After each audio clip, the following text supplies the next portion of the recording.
Write down 3 things that brought you here today. I mean, really write them down. Write out 3 things that brought you here today. Please don't tell me you came to see me. That was a waste of time. So write down 3 things you'd like to get out of this session today. And then during the day, by the way, if you have a question, I'll answer it. Just raise your hand. Let me call on you. I'll answer it. If it's one of those questions that takes me off, I'll say, we'll table it for the break and we'll discuss it later. You guys okay with that? All right. Now, when you ask me a question, please keep it short. I don't want to hear your life story. Not today. But later on I will. Okay? Go. All right? Everybody with me so far? Yeah. All right. Now, if we don't know what we want to sell, and what I want to do is start orienting what I'm going to talk about today. How many people here want to make a 6-figure income? You know, all of us, right? If you look at the majority of people in the nation today, a lot of people don't make 6 figures. The average is around 50,000. So I'm assuming the reason that you're here is because you're trying to get to a 6-figure income, whether it's working with for a company, but I'm going to focus more on small businesses and entrepreneurs. Is that the majority of people here? Yes. Or at least thinking about getting into their own business? Good. If you don't know what you want to sell, it's a problem, all right? Okay, so we're going to talk about that. If we don't identify who we're selling to, is that a problem? Yes. Absolutely. Is that a problem? Oh, yes. All right, just want to make sure you're still alive. If we don't know how big the market is, do we have a problem? Yes. Because a lot of us will go out and develop a product or a service without checking to see if there's even a market available. How many of us here, by show of hands, know somebody who started a business without knowing how big the market would be? Right? Because we work it backwards, right? I'm going to show you a tool right after lunch that's going to help you identify how big a market is, okay? As I go through this presentation, I'm going to give you tools, but tools that when you walk out of here, you'll be able to use to check. Is that good? Yes. All right. Now, the last thing is, if we don't know how to market, and we can't market effectively, are we going to get business? No. What is the biggest cost in business today besides the actual operations cost? Marketing, right? And a lot of us need to know how to market effectively. Do you agree with the statement? I don't care how good your product is. I don't care how good your product is. I don't care how great your service is. If nobody knows about it, you will not be successful. That's correct. I used to laugh at marketing people. Who has a marketing background here? I used to laugh at you guys. I really did. Because I said, what a weak degree. You know, that's not a real degree. That's like, you know, until I started understanding when you get into business that if you cannot market your product, you're not going to be successful. So to my marketing folks, I apologize. You were right. Marketing is a great degree. Can't always be right, right? So I'm going to break them a day or two. We're going to talk about the top, what, who, how big, and how to effectively go after that market. Are you still with me? Yes. All right. Now, to make it a productive day, I need you to do 4 things. The first thing is to listen. Okay? Just listen carefully. Once in a while, I talk too fast. So just listen. It's going to be a lot of information. Take good notes. Okay? Now, when I say write this down, what do you do? Write it down. Ooh, you're quick. It's Miami. Okay. Now, when I ask you to participate, like if I ask you to raise your hand, will you please raise your hand? Because I need to know. And by the way, this might be the only exercise you get all day. All right? So work with me, all right? So to make sure you're with me, now I'm going to ask you if you get it. I want you to respond with got it, okay? I'm going to say get it, you say got it. Get it? Got it. Good. All right. We're moving. Can we have a little fun? Yeah. Just a little fun, all right? We're going to keep this moving fast. We're going to have a little fun today, all right? Are you guys okay with that? Yeah. All right. Now, my guarantee that by the end of the day, you should walk out of here with more than 4 or 5 ideas on how to create a 6-figure income. I'm going to give you so many ideas, so many strategies, that this is how I want you to view today's seminar. Is everything I'm going to talk about for you today? Yes. No. No. See, you went the wrong way on me. Is everything I'm going to present for you today here? No. It's like a buffet. So what I'd like you to do is, when you look at the ideas, take those things that work for you. I want you to pluck out those ideas that work for you. Are we good with that? Yes. Get it? Yes. Good. All right. Background. Let me just step out of the presentation. For those of you who don't know me, Victor Gonzalez. This is my background. About 3, 4 years ago, I decided to quit corporate America. How many feel my pain? It was one of those things that, you know, I just didn't want to be in corporate America anymore. I'd been there so many years, and I hit the 37-year mark, right? And so now you can figure out how old I am. And when I hit the 37-year mark, it was one of those things you start thinking about all the things you've never done. How many have thought that way, right? You start really reflecting on, you know, it's not what I originally planned. And so at 37, I decided to quit. And it would have been easier for me if when I first started out, my family's originally from Puerto Rico. How many Boricos in the house? A couple? There you go. And so from Chicago? Yeah. No sight. Anyway, so we were kind of poor. You know, it was food stamps, government cheese, and powdered milk near the Cabrini Green housing projects. Can you relate to me? Yeah, that's where it's from. So it was tough going to school, tough getting going. I have a bachelor's degree in electrical engineering, made it out of the hood. I have an MBA. And when I told my mother that I was going to quit my job, she didn't understand. But now, this is what she didn't understand. My base salary was $250,000. My average commission checks every year were about $300,000 or $400,000. And so when I told her, listen to this carefully, I said I'm going to quit to be a speaker. What do you think she said? That's exactly what she did, actually. She laughed, just like that. She laughed. She goes, so you're telling me that people are going to pay you to speak? I said, yeah. What do you think my friends did when I told them this? They laughed, right? Because they all do that, right? When you tell them what you want to do, they just laughed. And so I said, fine, and I'll get into how it all turned out later on. But my background is, and I know we have some business people here, if you know some of the telecom companies back then, I was a VP of international sales for a $3 billion company. Also, this is the company, it was a $420 million company. And then back in December, we just finished selling a $7 million company that I was CEO of. We sold it to MCOR, large company, $160 million company, publicly traded, and they were acquired. And so this is my background, and I give you this background because I like to look at things from both sides. I can look at it from a business side, and we can talk about return on investment and all those beautiful MBA terms. But I noticed that education has a problem. What do you think the problem with education is today? What's education's greatest problem today? Formal education. What is the formal education? If you get a formal education, what is the greatest problem? Experience? Thinking they have to put something into people they don't already have. Okay. They don't teach you how to make money. No! There it is! That's the one I'm looking for. See, she says they don't teach you how to make money. They'll teach you everything about money. You'll study Gaussian distribution curves on how money fluctuates. You'll study ROI, marginal, you know, everything you need to know. But if you take the average person who says, now go make money without working for a company, what do you think most people do? They can't do it. They can't do it. Schools, university condition us to what? Get a job. Isn't that what we get? Yeah. And so when I quit corporate America, the reality hits me. I got to figure this thing out. And so all these things I'm going to discuss with you are the things I figured out to get to a six-figure income on my own. Okay? Get it? Got it. Good. All right. All right, we're going to do an exercise.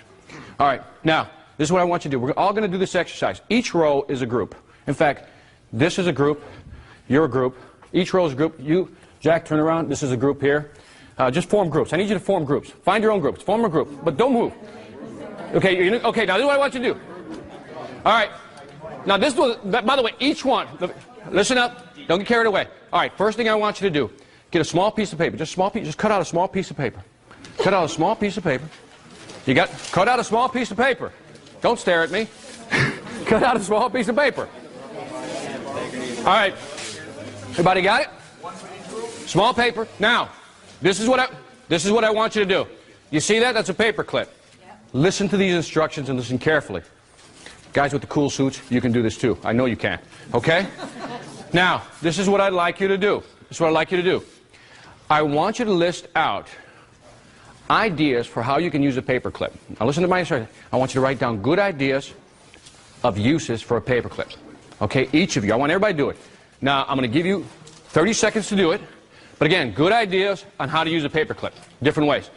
Ready, get set, go. Right. 30 seconds on the piece of paper. Good ideas on using a paper clip. Good ideas. That's what I want. Just good ideas. Give me good ideas, folks. Bert, no cheating. You can't help Jack. Okay? No cheating. You can't help each other out. You're on your own. I know independent thinking really kills you at this point. Okay? You have now 5 seconds. And I'd like you to stop. Stop. Everybody stop. Okay? Everybody stopped? Everybody stopped? Okay, good. Now, how many people came up with one good idea? Raise your hand. At least one good idea. Raise your hand. Okay, if you didn't raise your hand, you came up with 0? Okay, at least one good idea. Raise your hand. 2 good ideas. Keep your hands up. 3 good ideas. 4, 5, 6. Okay, 6. That's lousy. Very lousy. I'm so disappointed in you guys. So, okay. We're going to do it again, but this time we're going to ask for help. This time I want you to form groups. Everybody's got their group. Now, I want you to select one person in the group to do all the writing. One person in your group is going to do all the writing. Select one person. You guys turn around, work with these guys. Okay, you two guys, work here, work here. One guy, wait up, don't start yet. Do not start. Shh. Okay, everybody quiet. You got to listen, you got to listen. Here we go. Everybody ready? Listen. Okay, ready? Here it comes. Now, this is what I want you to do. Pay attention. Pay attention. Pay attention. Ready? Now, this is what I want you to do. Okay, ready? Now, this is what I want you to do. Shh. Come on now. I'm trying to get something done here. Okay, this is what I want you to do. One person is going to scribe, right? One person is going to scribe, and then everybody's going to just solicit ideas. This is what I want you to do. I just want you to write. Don't think about all the ideas. Everything that they give you, you take in, okay? I don't care how wild the idea, how crazy the idea is. I just want you to, bam, just slap it on the paper, okay? At 30 seconds, get ready. By the way, everybody's got their groups? Okay, okay. The winner will get a high five from me. Ready, get set, go.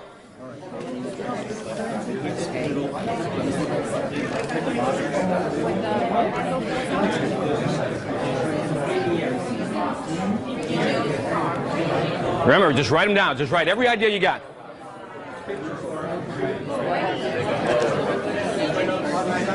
All right.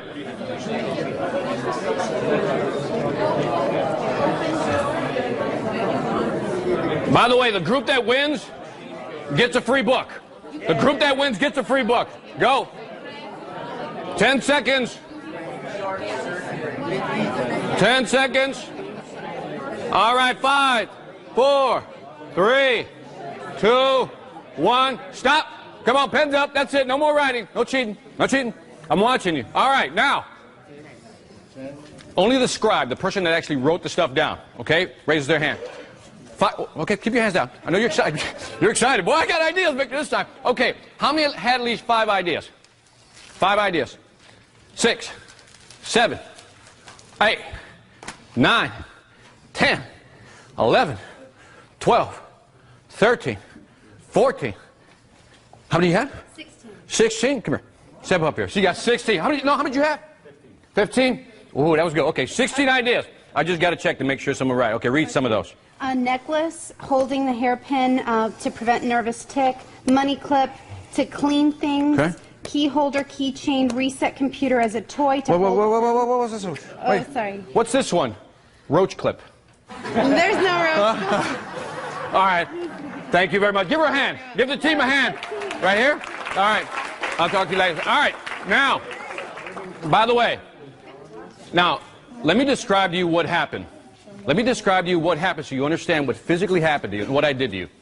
When we talk about brainstorming, coming up with ideas, when we were doing it the first time, did some of you say, well, that's not a good idea. That won't work. That's too radical. Did you have these? That's too simplistic, right? Remember the first time? That's a dumb idea. I need something better. That's not practical. Did you have some of these thoughts? What did I also do to you? I asked you to cut out a small piece of paper, didn't I? What did I do? You see how I restrict your thinking? And what did I keep saying? If you really listen to what I said, only come up with what? Good ideas. Right? What did I do to you? I know I squeezed you down to a small piece of paper and only good ideas that you became so judgmental of your own ideas you didn't write anything down. That's true. Right? It's exactly what I did to you. Then I flipped it. I said, okay, now get a big piece of paper, right? Anything goes, I said. Find one person to scribe, and you write down like mad. Do you see the difference? In other words, when you look at this, I asked you to form groups, right? We select a scribe. This is everything we did. Now, all ideas were acceptable, right? I said anything's acceptable. And all of a sudden you started writing down. Now, what made the difference? Collaboration. All right? Would you agree? Collaboration. What else made a difference? Competition. Because what did you want to do? You wanted to beat the other team, right? Come on, admit it. Come on, admit it. Come on, it's that capitalism in you, right? It's got to compete, right? And then the last one, it says, here's an incentive. I'll give you a free book. And then I saw all of a sudden, like, damn, you guys started writing faster. Do you see what happens when you're constricted? When you can't think. But who's our biggest enemy when it comes to our own idea? right? But by the way, when you look at people restricting your thinking, I want you to think about your jobs. Because what people do with your job is that they what? Put you in a cubicle, right? Very small cubicle. Only let you do so much, right? So all of a sudden, that's your space. Did you ever think about that? Your thoughts are restricted. That's why you can't be as creative as you want to be. Which is why a lot of people want to be what? Entrepreneurs, right? Because they want to do their own thing. They want to be creative. Don't let people restrict your thinking. Get it? Got it. Good. All right, setting up shop. What I'm going to do for the first half hour, 45 minutes, is I'm going to go over some business basics, okay? Not like Business 101 basic. Tools, okay? Because how many here... Well, no, you know, I'm going into it. It'll be for some of you and not for others, okay? Can I go? Yeah. All right, now, here, first of all, are you thinking about a product you want to sell? If you are, describe that product. Just write it down. Write it down. Take advantage of today. This is a great time to do this. You got this idea. By the way, this is going to help you later, because if you have an idea of what you think you want to do, I'm going to help you later so you can turn that into a six-figure income, okay? And you're going to have to refer back to this. You might want to write this down. First line, describe your product/service, okay? Got it? All right, the second thing I'd like you to do is describe your target market. You know, if you're selling to somebody, who is that somebody? Describe them. Now, don't say everybody. That's the only answer that's not acceptable, okay? Who do you sell to? Who do you want to sell that product to? By the way, the more you define that target market, the better. Okay? Third, got a name for your business? Put it down. Because we're getting creative here. We're building our own business today. Okay? I want you to start thinking about your own business. And the last thing, this is my favorite. At the end it says desired revenue per year. How much money do you want to make a year? How much money do you want to make a year? Write that number down. A lot of people say, I want to make a lot of money. Is that a goal? No. Not a goal. By the way, here's what I did. I said by the time I'm 45, I'll share my goals with you. It's very simple. I want to work 2 days a month and make minimum of $20,000. Radical, huh? But fantastic. I'll describe later how I'm like more than halfway there. Okay? But I need you to start writing down a number and saying, where do I want to be? This is the number I want to make, and this is what would make me happy. Are all the numbers in this room going to be the same? No. We each have our own needs, correct? Yes. Absolutely. Okay. Now, a lot of people struggle with business plans. How many people are familiar with this tool right here? It's called Business Plan Pro. Raise your hand if you've seen it. A few people? I'm going to share. This was just worth coming. I talked to the VP. I bought this last year. And I bought the last 3 revisions, okay? I'll pass this around. You can see it, but please don't cop it. Now, what it is that it has now over 500 sample business plans. Now, I know what you're saying. They're templates, Victor. I can't use template. Oh, you're so wrong. What happens is that every year, this company, Palo Alto Software, holds a competition for the best business plans. And in those business plans, do you think they have real data on the market? Yes. Yes. They have real data on the market, and it's only, by the way, at a Best Buy for $99. $99. The majority of people are unaware. Less than 5% of the people in here actually know that this thing is actually out there and it works. Okay? By the way, I used this software about 2-3 years ago, and just to get about $100,000 in financing. Okay? They have over 500 business plans. I don't care what your topic is, what you want to sell, or what you're thinking of doing. There is a business plan in here for you. For me, I wound up using a combination of 2 business plans. And they have everything. Cash flow calculator, starting cost calculator, discounted cash flow, break-even point. By the way, if you don't understand any of these terms, doesn't matter. It's in the software. For every item, there's a description. It's an MBA in a box. It's an MBA in a box. By the way, they've also added, on the bottom part, the last 3, may not make sense to a few of you, but what they did is they added the conversion rate calculator, email return on investment calculator, and the pay-per-click calculator. So if now you're doing internet marketing, which we're going to talk about in the afternoon, you'll be able to understand your pay-per-click and conversion ratios. Those words and phrases may not mean anything, but I guarantee you that the majority of you have websites. Who has a website here? Because we're going to look at your website later. And I'll tell you how good your website is. In fact, I'll be probably able to guess how much traffic you get just by looking at it. And then by the end of the day, you'll be able to do the same. How's that sound? Good? Okay, great. Now, is that helpful? It's a great business plan. The software is fantastic. It's not that hard to use. And by the way, it's all menu driven. So it walks you step by step. Please enter this, please enter this. Here's a small idea for some of you who may be thinking about it. One lady decided to buy the software and then turn around and sell it as a consulting service. And she does business plans for people. What does she charge for business plan? $5,000 to develop your business plan. Yeah, I know what you're saying. Damn, I didn't think about it that way, right? Because you're thinking in a box. I'm trying to get you out of the Skinnerian box. You see what I mean? Think about it. I mean, the tool's there. Why not use it? The fact that you're here and the other folks decided not to show up, good for you. Good for you. Take advantage of them. They're lazy. They're at home. They didn't want to come. Fine. Sell them the business plan for $5,000. Okay? That's what they get for not coming. Okay? Get it? Good. All right. All right, let's talk about collateral. Well, collateral is just basically brochures. I'm walking you through the process. You know, you get your business plan. Now we got to start. We got the name of the business. I know how much money I want to make. Let's start getting something on paper, right? Because I see people who hand me a Xerox copy of their business. Is that a good deal or bad deal? Bad deal. Can we agree that first impressions count? We can agree, right? First impressions count. So what do we want to do? Hand Xerox copies? No. So let's talk about just getting our first 1 or 2 page brochure going, okay? I use Vistaprint. How many of you use Vistaprint? Right? Besides the free business cards. Okay? Besides the free... By the way, did you understand their marketing strategy for that? For the free business card? You get it for like, I think you get 200 free business cards. They give it to you free, $250. And then what they do on the back is they put what? Vistaprint. You're marketing for them. You know? It's a great tool. Could you do that? Could you do that? Yeah. Find a way to use your material so other people can market you. Get it? Now, create a brochure. I always tell people when you're first starting out your business, don't print a lot of brochures. What I like about Vistaprint, you can do small quantities. If not, just go to Kinko's or Staples. Same thing, okay? But make sure that when you write your information, what are we looking for? Features or benefits? Benefits. Features or benefits? Because that's how we study, right? Benefits, right? It's all about benefits. Ladies, say yes. Yes. Ladies, for example, if a guy comes up to you and he says he has a job, is that a feature or a benefit?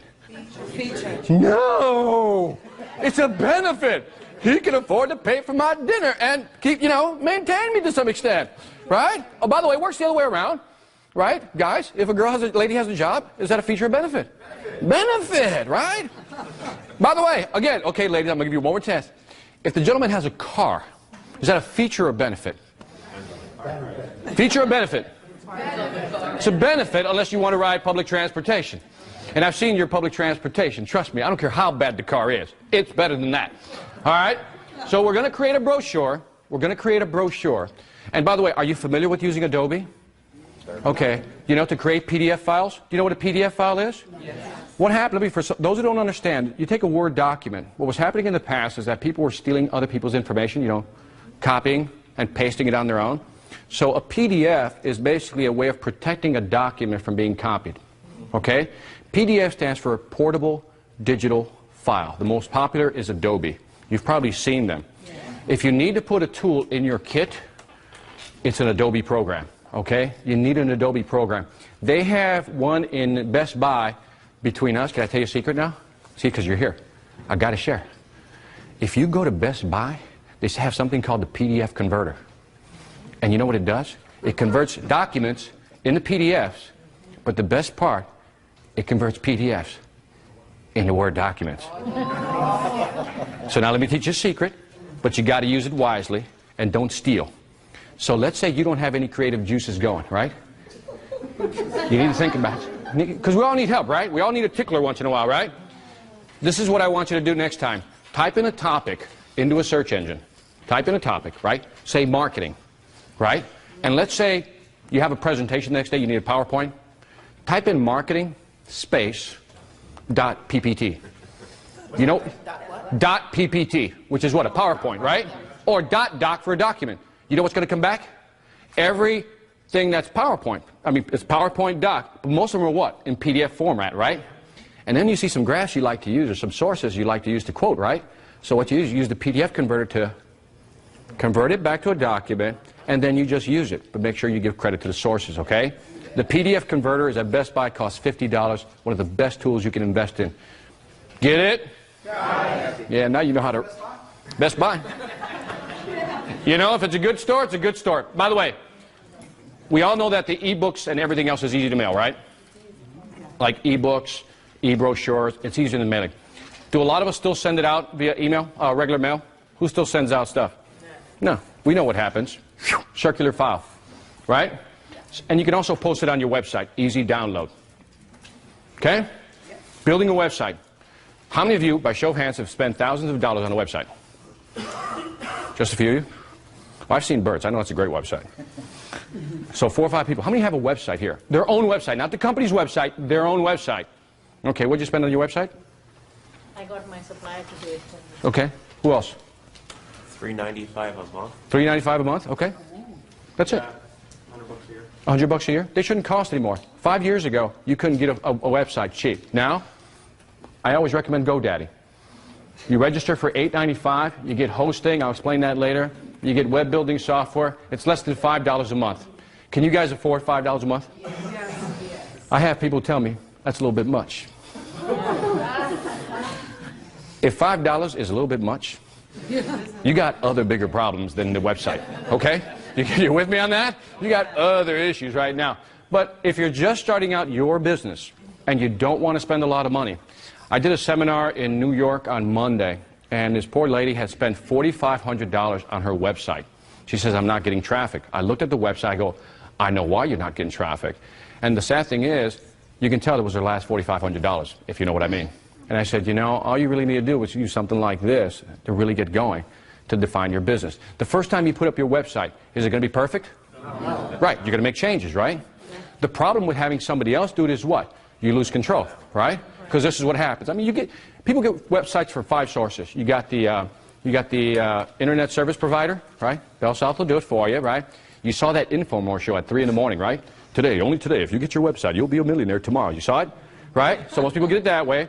Yellow Pages, you build it yourself, or you found some friend to build it for you. In most cases, what happens, if somebody else builds it for you, what do? They put it in your lap, slap you on the back, and what do they say? Adios. Good luck. Good luck, right? You don't know what to do with it. What's the average going rate to have your website edited per hour? 80? The lowest price you're ever going to find is $50. High side I heard is about $150. So that means every time you make a change, you've got to go get it edited. You got to pay that. Are you willing to do that? No. Do you guys like pain? No. So absolutely. So bring some control back by being able to do it yourself. This is a great place to start if you don't have a lot of money and you just want to start out with your website to get your business going. Get it? Got it. Good. And then, have you guys seen this software? Who's seen GoDaddy? You know how it works? Who's never registered a domain name? Show of hands. Never. All right. Here, let's see if we can get this. I'm going to see if the wireless works. I kept this as a reminder. How many feel a little technophobic or a little afraid of technology? A couple? Okay, we all been there.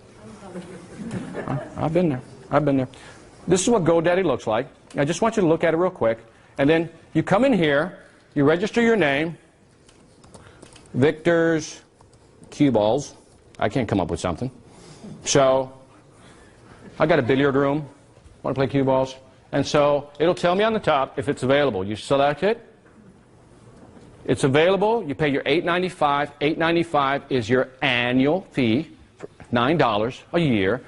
You pay, you registered. 6 months or 9 months before it's about to expire, they'll remind you. You got 30 days. You got 60 days, then you got 30 days, so forth. $9 a year to register. That's how simple it is. The software, for those of you feeling technophobic, who raised their hands? They're a little technophobic. Today, if you can you cut and paste? Can you click and drag? You can design a software. You can design the web page. It's just that simple. It's not that tough. 5 years ago, you couldn't have said that. Get it? Got it. Good. All right. Like I said, I'm trying to give you resources. And by the way, they got a software in there. It's a web-based software. Do you know what I mean by that? Yeah. That you can't download it anymore. The software is always up there on the servers, which means that you can be anywhere in the world on anybody's computer, and you can still access your web page and actually make changes. Okay? Beautiful feature. All right? See what we got next. This is what I call digit droppers. You know what a digit dropper is? Something that drops your digits. Okay? In other words, you're losing money. Never use a free email account on your business card. It screams, it yells, I'm unprofessional. I'm a rookie. I don't know what the hell I'm doing. Don't do business with me. Every time I see @BellSouth, @Yahoo, @Gmail, don't call me. AOL. Right? @AOL, so forth and so on. I mean, if you're going to promote a business, should you promote the business? I just told you that you can get a website for $8.95, plus $9 to register. You also get a free email account. So why do I keep seeing @BellSouth, @Yahoo, and so forth? Do not do it. You want to lose respect, credibility right away? Present your business card with free email on it. Get it? Get it? Because I still get them, by the way. I still get the business card. For instance, how would I do that? When you go up on the software, it actually assigns you an account. So what it'll do is that whatever you're, like I had victorscueball.com, they can give me, let's say, info or victor@victorscueball.com. By the way, when you send somebody your email with your address, are you also promoting your business? Yes. Right? Because as soon as you see the back part, you can actually see that's what website it pertains to. Okay? And later on, if you want to see it, I can show you how you do that. But it's an automatic account they give to you. Okay? All right. So what do we got so far? We should have brochures. We should have website. What else did we talk about? Website, brochure. PDFs, great. Now, checklist. Before you build your website, here's a small checklist. Okay, we already talked about defining what you're going to sell. Remember we talked about what's your company, what are you going to sell. I need you to go through those things. Don't contact anybody if you want somebody else to do this, okay? Now, get your content written, you know. Okay? And then again, how do you want your web page laid out? By the way, the best strategy I found to do this is that you take blank pieces of paper, right? So if I have what I did to design my website, I take a paper, 8.5 by 11, I put it on the floor. And that's my home page, right? And I write what I want on my home page, right? And then, almost like an organization chart, I said, these are my 4 or 5 sub-pages. And I write a title on each page. For this product A, product B, product C, product D. And then I write my information for product A, B, C, D. If I want sub-pages, what do? Create the next row, right? And when you do that, you can actually see how your website is laid out. Does that make sense? Because when you go to a web designer, if you don't want to do it, that's it. It's all laid out for you. So these are my pages. This is the content. Here it is. Get it? Got it. Good. Again, unless you're willing to pay $100 on average per hour. Select pictures you have on your site before you go to see them. Your contact information. Again, you want to find some type of P.O. box, am I right? Or you're going to have people showing up at your house. You know? So what does a mailbox cost around here these days? $200 a year? $200 a year? Okay, so we're talking about what? It's $20 a month on average. Should you invest $20 on average in your business? Absolutely. Absolutely. I mean, by the way, what's that? If you have a physical office. If you have a physical office, even better. I just assume most folks don't. But if you have a physical office, absolutely. Why not? But again, I see people who still use their home addresses, and I'm like always, get something professional. Get it? Got it. Good. All right. So anyway, I just told you, don't contact a web designer if you don't have all this together. So, again, I'm trying to get you going in business here for those of you who are thinking about doing it. So make sure you got your information, you got what you're going to sell, and again, don't do that. What is the most popular product sold on the internet today? Information. It is. It's pornography. Yeah. By the way, just like back in the days in the Old West, the red districts still exist on the internet, and that is the most popular. Oh yeah. And so, what we're going to do is, besides the 3-letter word XEX, what is the most popular product? Information. It is information. Information is the most sought after information today on the internet. People are downloading information like mad. The amount of money people are making just selling information is incredible. Now, everybody in here, can you sell information? Yes. For those of you who didn't answer, you had that little voice in the background going, I don't know what I could offer, Victor. Did you think it? Did you think it? Everybody in here has a discipline they're good at. I met a lady who all she offered was information on how to what? Cultivate tomatoes. Now, are there a lot of books written on tomatoes? But she said, I'm still selling my information. Is she making money selling her information on cultivating tomatoes? Yes. Yes. In the market, in business today, there are thousands. When I say thousands, there are thousands of target groups. Do you know what I mean? There's so many groups out there that want your information that, again, it's up to you to really find where that niche is. So start thinking about what information could I offer and make money at. Okay? So let's talk about product creation. Because a lot of us don't have product, right? We don't have anything to sell. I'm going to show you how to create and where to find product to sell. Okay? Now, this is my stuff. I publish my own book. This is what I do. I publish my own book. I use Word document. I'm going to give you the resource where I go. Elance.com. How many know what Elance.com is? Raise your hand. Raise your hand. Look around. Look around. The most powerful tool on the internet, and only 2 people know what it is. I'm about to save you a whole hell of a lot of money right now, but you don't know it yet. Elance.com, it's like an auction website where you can actually post your project. I don't care what your project is, you post your project. People from all over the world will bid on your product to develop it for you. So I used it several ways. One, I needed a graphic designer to design my cover. I put it up there. By the way, I compared to what you get on the street, so to speak. Trust me, you want to use Elance every time. You can get a website for less than $200 developed for you. For you. Why? Because you got people in Singapore, Malaysia, all these places who are developing the websites. And they'll show you what it looks like. And the way Elance works is fascinating. You never talk to the person, but all the bids are controlled. In other words, you post your product, right? Your project. People bid on them. You can see all the bids coming in. But here's the best part. You can see all the bids coming in, but you can also see what projects they've worked on in the past, what ratings they've been given, and their portfolio that's online. So now, when somebody bids, and only you can see the bid, you just go through and look at what people have given them. They got average star rankings, average price. You can look at all the projects they've done. You can even look at how much money they've made this year. All year to date. So everything from the beginning of the year to today, you can see how much money they made. What does that tell you? They're busy or not. If they're busy, if the number's high, you might want to look at them. But again, they have a star rating. They have their portfolio. So you can look at the material, see if it's your style. And then you can contact them, but everything goes through Elance. And the way it works is you set up how it works. You open an account. You give them your credit card. They charge you like $2 or $3. I don't remember the number. Don't hold me to it. But that's just to open the account.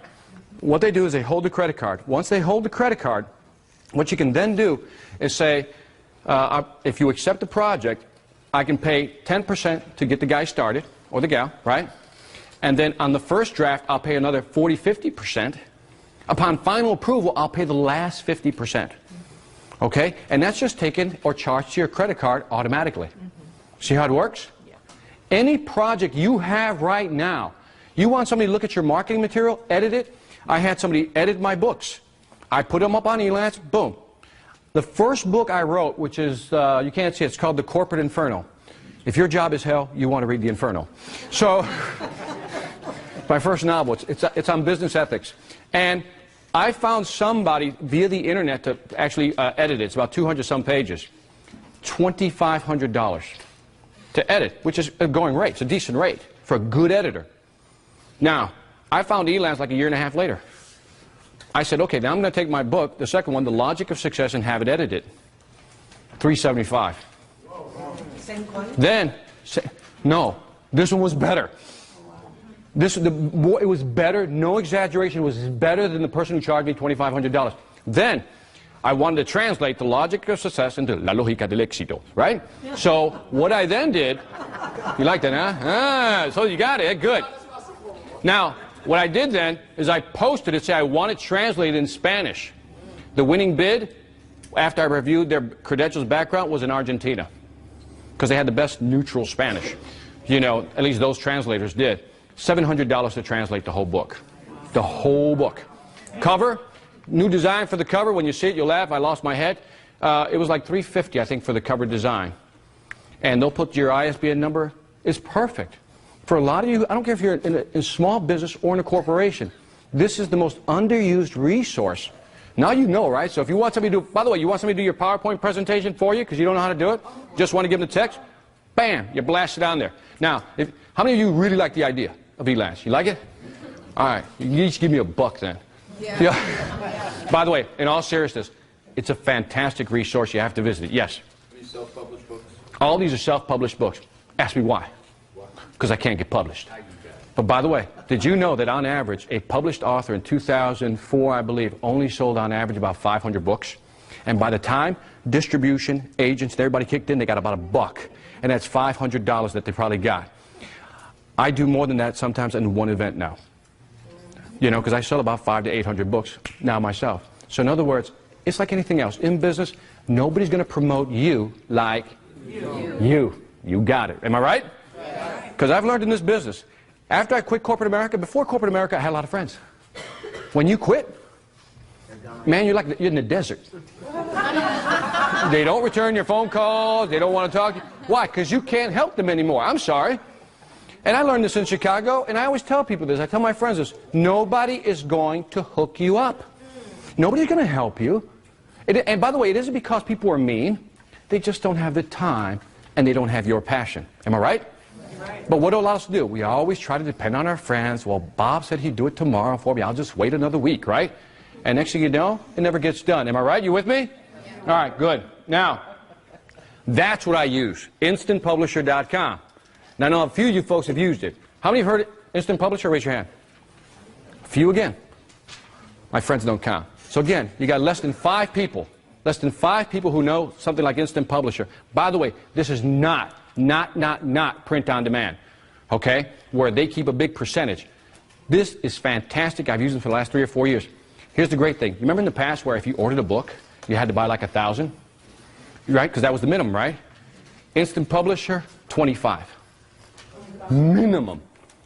$25, 25 books minimum you have to purchase. They got a price calculator in there, and it costs you about, if you only order 25, and it depends on the number of pages, it's going to cost you about $5. Can you afford to publish your own material now? Can you afford to publish your own material now? Right. So, again, I just gave you 2 great resources. One is I showed you where to edit all your stuff, where to get websites cheap, where to get your brochures developed, and all that's Elance, right? Yep. I showed you how to get a website for less than, what, $8 a month? Okay? And I also just showed you how to publish your own material. That's cheap. Now, at this point, at this very moment, there should be no obstacle in your mind saying, I can't do something. Okay? Yes, ma'am. Does it also work for brochures or only for books? Minimum pages, I believe, is 20. Okay? Minimum pages. Good question. Does it only work for books? Can you do brochures? Minimum pages is, I believe, only 20. Okay? I would not use it for a brochure. I think I use another resource called, that's not it, USA Printing Online or something. You have to ask me later, but there's other places. I mean, you can go online and get them anywhere, you know. By the way, are you familiar with this link? Bowker link. You know that on the back of the book you got an ISBN number? You ever see those ISBN numbers? Okay, that's where you get it. So if you ever want to publish your own material, by the way, is it just for books? No. For your CDs, your audio, your DVDs, whatever it is, you go to Bowker link, I forgot what the fee is, and you do pay an annual fee, but they give you your ISBN numbers. Put the graphics on your book, now you can sell them on Amazon. Okay? Now, small warning, because they don't tell you this. If you use instant publishers, or how many of you used disc makers before? I know a lot of people use disc. No? Do you know what disc makers is? No. Wow. You guys don't have resources. That's your problem. The discmakers.com is a website that allows you to, if you want to publish like DVDs and stuff like that, you can upload your graphics, send them your material, they print them up and make them look beautiful. And they also give you ISBN numbers, just like Instant Publisher. The problem with using somebody else's ISBN number is that when somebody does a search, they show up as the publisher, and your name may not show up at all, okay? So footnote for those who are thinking of publishing something, get your own ISBN number, okay? Don't use somebody else's. Okay? Just go to Bowker link and you register, okay? And it'll sign you 10 minimum. Yes, sir. Does that imply that you're keeping the rights to your books, property rights? Yeah, I mean, it's yours. It's your ownership. It's yours. I mean, the thing is, you're printing it under their banner, almost like if they were a publisher, but your name doesn't show up as the publisher. Right. So, yeah. But the issue is having ownership over your material. No, you always have ownership over your own material. That's correct. You always. The question was, who has ownership? You always have ownership of the material. So there's a lot of people in here. How many have kind of want to always write a book? Just here, show of hands. Just write a small book. By the way, I was in New York. I was talking to a guy. He had this whole idea on philosophy, on what he wanted to do. You know, and he told me this whole, ladies, just hold on a second. He had this whole thing for about he had only 25 pages, and it was a philosophy on why hell existed, right? And I wanted to get out of the taxi, because I'm like, when somebody starts talking like that, you want to get out, right? So we're stuck in traffic, and I'm like, oh, hit me with it, you know? So he starts talking to me. He's a philosophy major. He goes into this whole thing, and he's talking, and all of a sudden, by the end of the cab ride, I'm like, well, damn, maybe you're right, you know, the whole thing. Right? So I said to him, I said, why don't you publish your book? Why don't you publish it? He says, well, it's only 25 pages. What do you think my response was? Is there a universal rule here I don't know about that says it has to be more than 25 pages? Is there? No. I mean, when we buy something, what do we want? Information, right? And what you're going to learn in life when you do publishing, what do people want more? Your ideas or your information? Your ideas or your information? No. Nobody cares about your ideas. They want your information, right? You're here because you want information. I can tell you about the Republican Party, you know, the Democrats, whatever. You go, so what? You're just one out of many, e pluribus unum, with an opinion, right? But if I say, here's how to make six figures, you're like, whoa, wait a minute, got my attention, right? Because one thing's ideas, another thing is information. People don't want your ideas, they want your information. You got to understand that. So when we provide something, what do we provide? Content, right? When somebody buys a product off your product sheet, they're reading what? The product, features, and benefits. They don't want your philosophy on life, they want the product.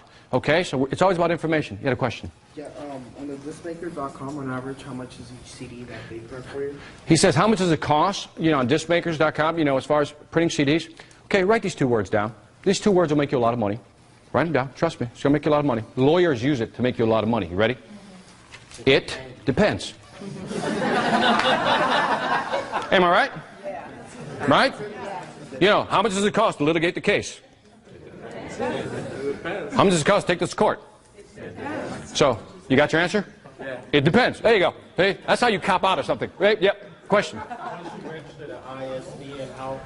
many years is that good for? Annual. But I think to renew it is like only $25 annually. Okay, so you pay the big chunk up front, which is like $150 or something. You own those, and you got to keep them renewed, so it's $25. The question was, how often do you have to pay for the ISBN once you purchase them? And I think the renewal rate is $25 a year. Okay?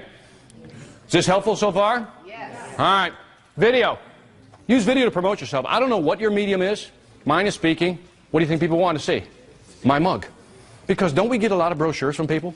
Information. And what do? Just show me the real stuff, right? I was in an office one time where some material arrived for a speaker, and I saw somebody just chuck everything away and keep the video. Said that's the only thing that matters. So, I don't know how you're going to market, but, you know, make sure you have videos. Videos are a great product. I did a session with a gentleman in Missouri, and he said, Victor, I'd like to make six figures. I said, what do you do? He says, and I think if you got my email, you know what I'm talking about. He says he does lampshades. He does stained glass lampshades, right? And I said, let me design a six-figure plan for you to make six figures doing lampshade. You guys believe I can do that? Yes. Then I showed a teacher how to make six figures. Do you think I can do that? Yes. Yeah, good. Oh, you're with me. The others are looking at me like, I don't know how to answer this, Vic. That's cool. Just hold that thought. Yeah. You scolded us a couple of times, Vic. I'm not answering you. But so what I said to him, I said, look, I said, you have this stained glass lampshade. I said, why don't you create videos? Because I'm sure people don't know how to cut glass, right? They don't know how to solder. I said, why can't you create your own instructional videos and sell those online? Is that an easy idea? Yeah. Absolutely. With digital technology today, you video something, what you can do? You can resell that. So is that another product for you to resell? Yeah. Now you're probably going, well, what can I do? See, that little voice is talking again to you. Tell them to shut up. Okay, it's that little voice saying, I can't do that, Victor, I'm not good enough. You're lying to yourselves. You can. You just have to come up with an idea, whatever your product is, whatever your market is, and be able to sell that. Will people buy it? Yes. Videos, seminar, class instruction. By the way, here's a test for you. I'm recording this. What do you think I'm going to do with it? Sell it. Why do you think I got you here for free? Why do you think I invited you here for free? What do you think? No! Listen carefully. Why? This is the one reason. Careful. Ready? Listen. Listen. Because I love you. I care about you. I just love you. I said, okay, so you don't believe that either, huh? Okay, fine. All right. You're not believing that. Anyway, resell the product. Get it? All right, cool. Finding a product to sell. Okay, so at this point, you're saying to me, Victor, I'm liking you. You're entertaining. You got some information, got some resources, but I'm not creative. I don't know where to find a product. Who's thinking that way? Oh, you're brave. You don't want to raise your hand like, oh, hell no. You're like, oh, hell no, I'm not raising my hand. All right, let me show you something that I think is really cool. You want to see it? Yes. No, you ain't asking right. Yes or no? Yes. That's what I like. All right, resell product strategy. If you don't have a product, have you heard of drop shipping? Who knows about drop shipping? Oh, look at that. Experts in the house. About 7 or 8 people, right? Have you guys implemented drop shipping? Does it work? Yes. Does it make money for you? Yeah, if you do it right. Am I right? Well, wait. What is it? Wait. I'm glad you're eager for the information. That tells me you want to be here. All right, let me explain drop shipping because there are several types of drop shipping. Now, let me show you the resources. There's blind versus regular. Okay? Now, let me explain it to you because you're not going to get it. All right. What's your name? Inya? Okay, let's say Inya makes these great bottles of water, right? This is her product. She manufactures it. Okay? Does anybody here manufacture a product or make a craft or something? Okay, 1, 2, great. Pay attention to this then. So she makes a product, right? I decide that I'm going to put up a website or I'm going to sell it directly, right? So we contract, you say, if I sell something, just pay me, you give me wholesale price, right? Can you give me wholesale price? By the way, when you work for drop shipping, there's only 2 questions you ask. One is, do you offer wholesale pricing? And you might want to write this down because it'll make sense later. Do you offer wholesale pricing? And the second one is, do you drop ship, right? In other words, Inya, can you sell this to me at a discount so I can sell it on the market and be competitive? Yes. Okay, 50% off, is that cool? Yeah. Okay, we're both making money still, right? And you're only going to pay me when I sell something, right? I put this on my website, somebody buys it, right? My product, okay? Somebody buys my product, what happens? I take their money, I get the $100, and I got to pay you $50, right? I make $50. That's drop shipping. Blind versus regular. This will all make sense in a little bit. I'll tie it up for you. Just be patient. There's 2 types of drop shipping. You can find, because you're probably saying, well, where do I find companies that have product? I'm going to show you. Okay, so all of a sudden, blind versus regular drop shipping. Ready for this? Because this is, if you ever wanted to start your own business right away and start making money because you don't have products, this is it. This is it. So pay attention. So there's 2 types of drop shipping, blind versus regular. Let's say that this is a glass bottle, okay, that she's selling, glass bottle of water. Here's Inya. Here's me, Victor. I'm the seller, right? Now, if I sell the product and it arrives to, what's the name? Paulette. To Paulette, and it has my name on it, they don't know about Inya, it has my name, that's called blind drop shipping, right? Because they never see who's really supplying it, right? Yeah. Regular is if it shows up to your door and it has Angel's information, not mine. Now, careful how you answer this question.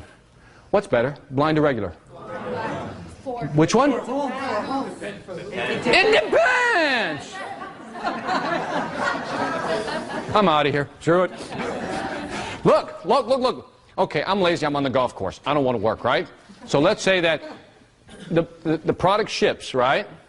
And it arrives to Paulette in 1,000 pieces. Is blind better or regular better? Regular, right? Because I want her to go back to her. So it depends, okay? Get it? Good. Finding a supplier. Let me show you this. By the way, this is worth its weight. This is a website called Worldwide Brands. And if you go to worldwidebrands.com, you'll find it. For $69.95, listen to this, because this is gold. For $69.95, he has a web-based database. Not a book, because as soon as you print up a book on drop shipping, what happens? It's outdated, right? So he has and maintains a database, but they also go through the database to make sure they're all legitimate drop shippers that offer quality products. For $69, you have access to this. And so if you ever need a product, there it is. All you got to do is go up there, look at the products. You ever see those websites where they sell a bunch of products and they try to recruit you to help them sell those products? What they've done is that they've gone to this company, gotten all the products, and then they go out and say, hey, do you want to sell the product that are on my website? See, you can cut out the middleman and go direct. I don't care if you want to find jewelry boxes you want to resell. You know, you got, I don't know, vases you want to resell. Whatever you can come up with, it's in there. People who have products. Do you agree that there's a lot of people who manufacture stuff that can't get it to market? Okay? So there's a lot of companies in this database who have product. So if you're thinking of developing a website, how much does a website cost to make now? Right. So if you're thinking of putting your own website and want to resell a product, you can do that. Just combining these two resources. Get it? Okay. Just trying to add some digits to you. Okay. And can we talk about marketing now? Now that we got my marketing brethren in the house? Okay. Let's talk about marketing. See what the schedule looks like. I think we're good. Mike, we good on time still? Good. All right. Let's talk about branding. All right. I'm about to save you some more money. Do you want to save some more money? Watch this. Because when you see this stuff, you're going to be slapping yourself in the head saying, you're going to be doing this a lot. Why did I pay so much? Okay? Now, can you use Elance to do your branding? Can you use Elance to do your branding? Yes. Absolutely. I'm going to give you another resource. I wanted to brand my company. I was going to start a sales training program. And so I contacted this company. Let me just take that back. And the company was willing to charge me to design a logo for me. And guess what? They were willing to do as many iterations as it took to satisfy me. Okay? There was no limit. No limit. I could keep coming back. Nope, nope, nope, nope, nope, nope, nope. Right? So they sent me the first 5. The sales training program I'm putting together is called the Sales Asylum. Okay? Where you have to be committed to get in. Yeah, some of you got it. Thank you. Thank you. I thought it was... See, that's marketing. Yeah. Okay, so, now, so they sent me the first batch and I said, no, not feeling it. Send me the second batch. No, no, no, no. Not feeling that either. Send me the third batch. This is an actual example. I'm not making this up. Third batch. Nope, nope, nope, nope, nope. This is like 48 hours to turn this around, right? And I'm like, take your time. Come up with something good, right? Fourth. Nope. Looked like it was getting worse. I was like, I wrote back, look, you're going the wrong way on this one. I need more creativity. On the 5th one, I finally found one I like. It doesn't come up well there, but I chose that one right there. It's got a little gate and everything, the Sales Asylum. Now, as many iterations as I what? Wanted. Right? So, how much do you think you have to pay? It depends. 500. Remember, how much? $75. No. Listen, write this down. It depends. Here's the minimum. You want to know what the minimum is? In there, they got a slot that says $20 minimum. And then if you feel guilty, like, damn it, I really abused these people, you might want to add a few bucks. You can add a few bucks. $20, as many iterations as you want. For a logo? Yeah, look at you. Whoa, wait. You want it? You want the resource? Nah. I left it out. I left it out on purpose. No, here it is. It's a great resource, by the way. MyLogoDesigns.com. Wow. Wow. Wow. Ready? So just go there, and a minimum of 20 bucks. They put it in there like, come on, at least 20 bucks, folks. Okay? But you go through as many iterations as you want. All right. All right, now, but just by show of hands, clap. Am I giving you what you want? Is this cool? All right. Cool. All right. Now, by the way, because I aims to please, and I'm not promoting Best Buy, I swear, I just do my shopping there. I found this software there. I forgot how much it was. It's like, I think it was like 30 bucks, 25, 30 bucks. Logo design. It was actually pretty good, actually. I looked at a lot of logo designs inside, and it was actually pretty good. So, take a look. But it could be. It could be. You got to add some. But the thing is, you still have to add some creativity. You know, it's just like it doesn't happen. But if you want to take control over your stuff, now here's a test. Don't fail me. Don't fail me. It depends. Can I turn around? Can I turn around? See, Nick, there's a point where you wear out. It depends. That was it. All right? No. See, moderation is key. Moderation is always key. So now, could I turn around and sell my logo services? Yes. Could I charge people for it? Yes. Are you going to charge them 20 bucks? No. No! There you go. You're Don't say it depends! Only I can say it depends now. Yeah. All right, let's talk marketing. Yes, ma'am. How do you know if the logo is okay. good? She goes, how do you know if the logo is good? Let me Okay. okay. I know that if I'm proud of my logo, I'm going to be able to. Sure. That's my logo. But Is there like certain characteristics that we should look for? Like it's not too busy, colors? I think she asked me, how do you know if your logo is good? You know, and it's really tough to decide whether a logo is good or not, right? I'm into like simplicity. Are you into simplicity? Yeah. I like to look at something and see it. And if I can see it and understand it from a distance, it's even better for me. Yeah. And those are my rules. And it's got to be, you know, and what is the color for marketing? Red, right? There's 3 things you always use in marketing, right? The color red. Second thing is what? White. Babies. Right? And what's the third object? Dogs. Dogs. Animal, right? Something fluffy and cute, right? So if you can find a mix between a red doggy baby, you got it. You got the ultimate thing. It's a tough question. It's a tough one to answer.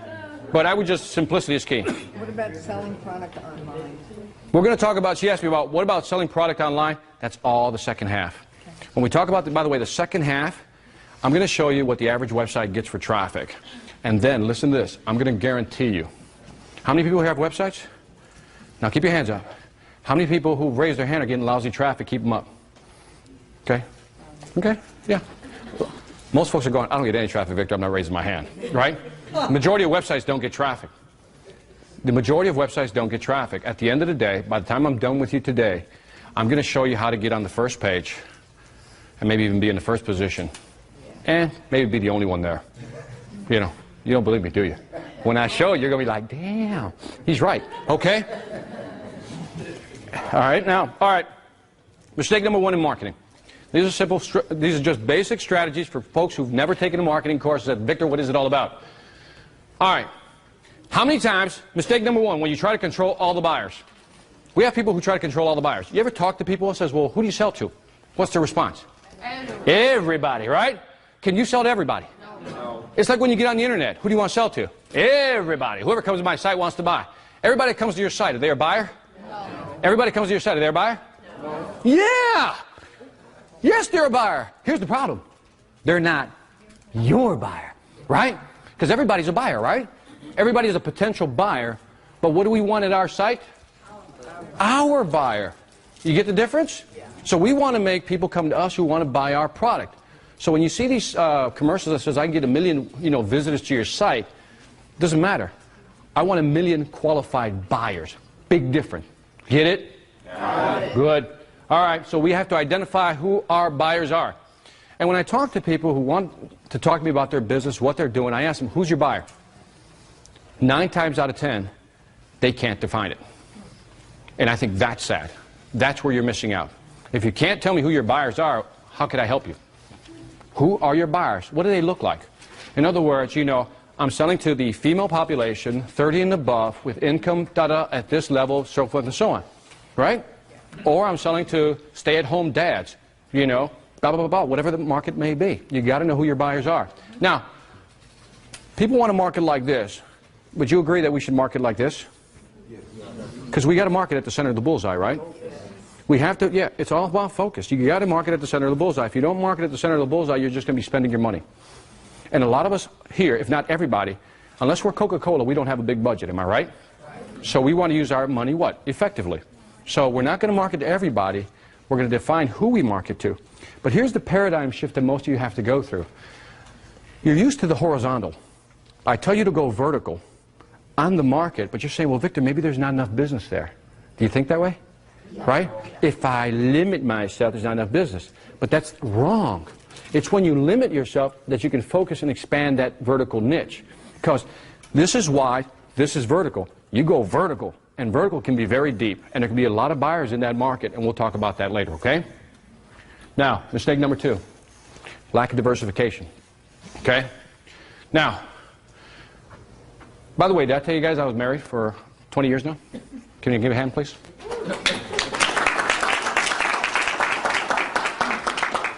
Four different women. But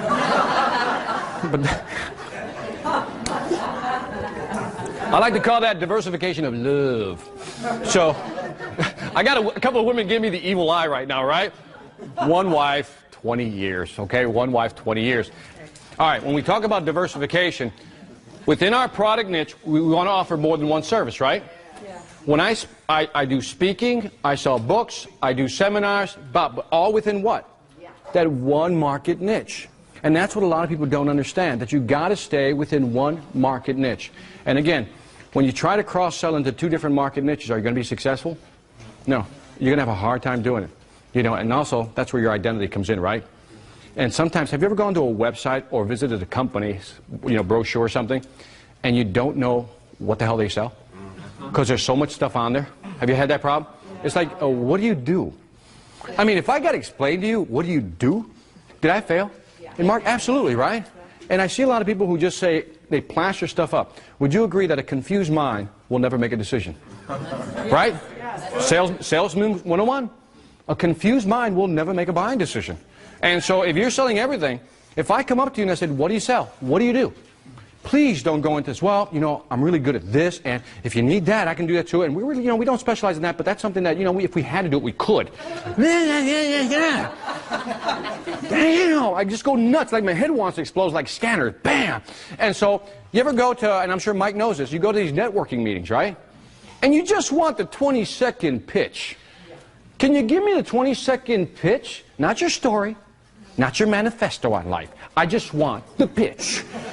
Okay? I want you to package it up, encapsulate it in such a sweet message that I don't have to guess. And if you can't do that, don't go out networking. You're wasting your time. Because when you walk away, you want people to know what? What you do. What you do. You agree? Yes. All right, good.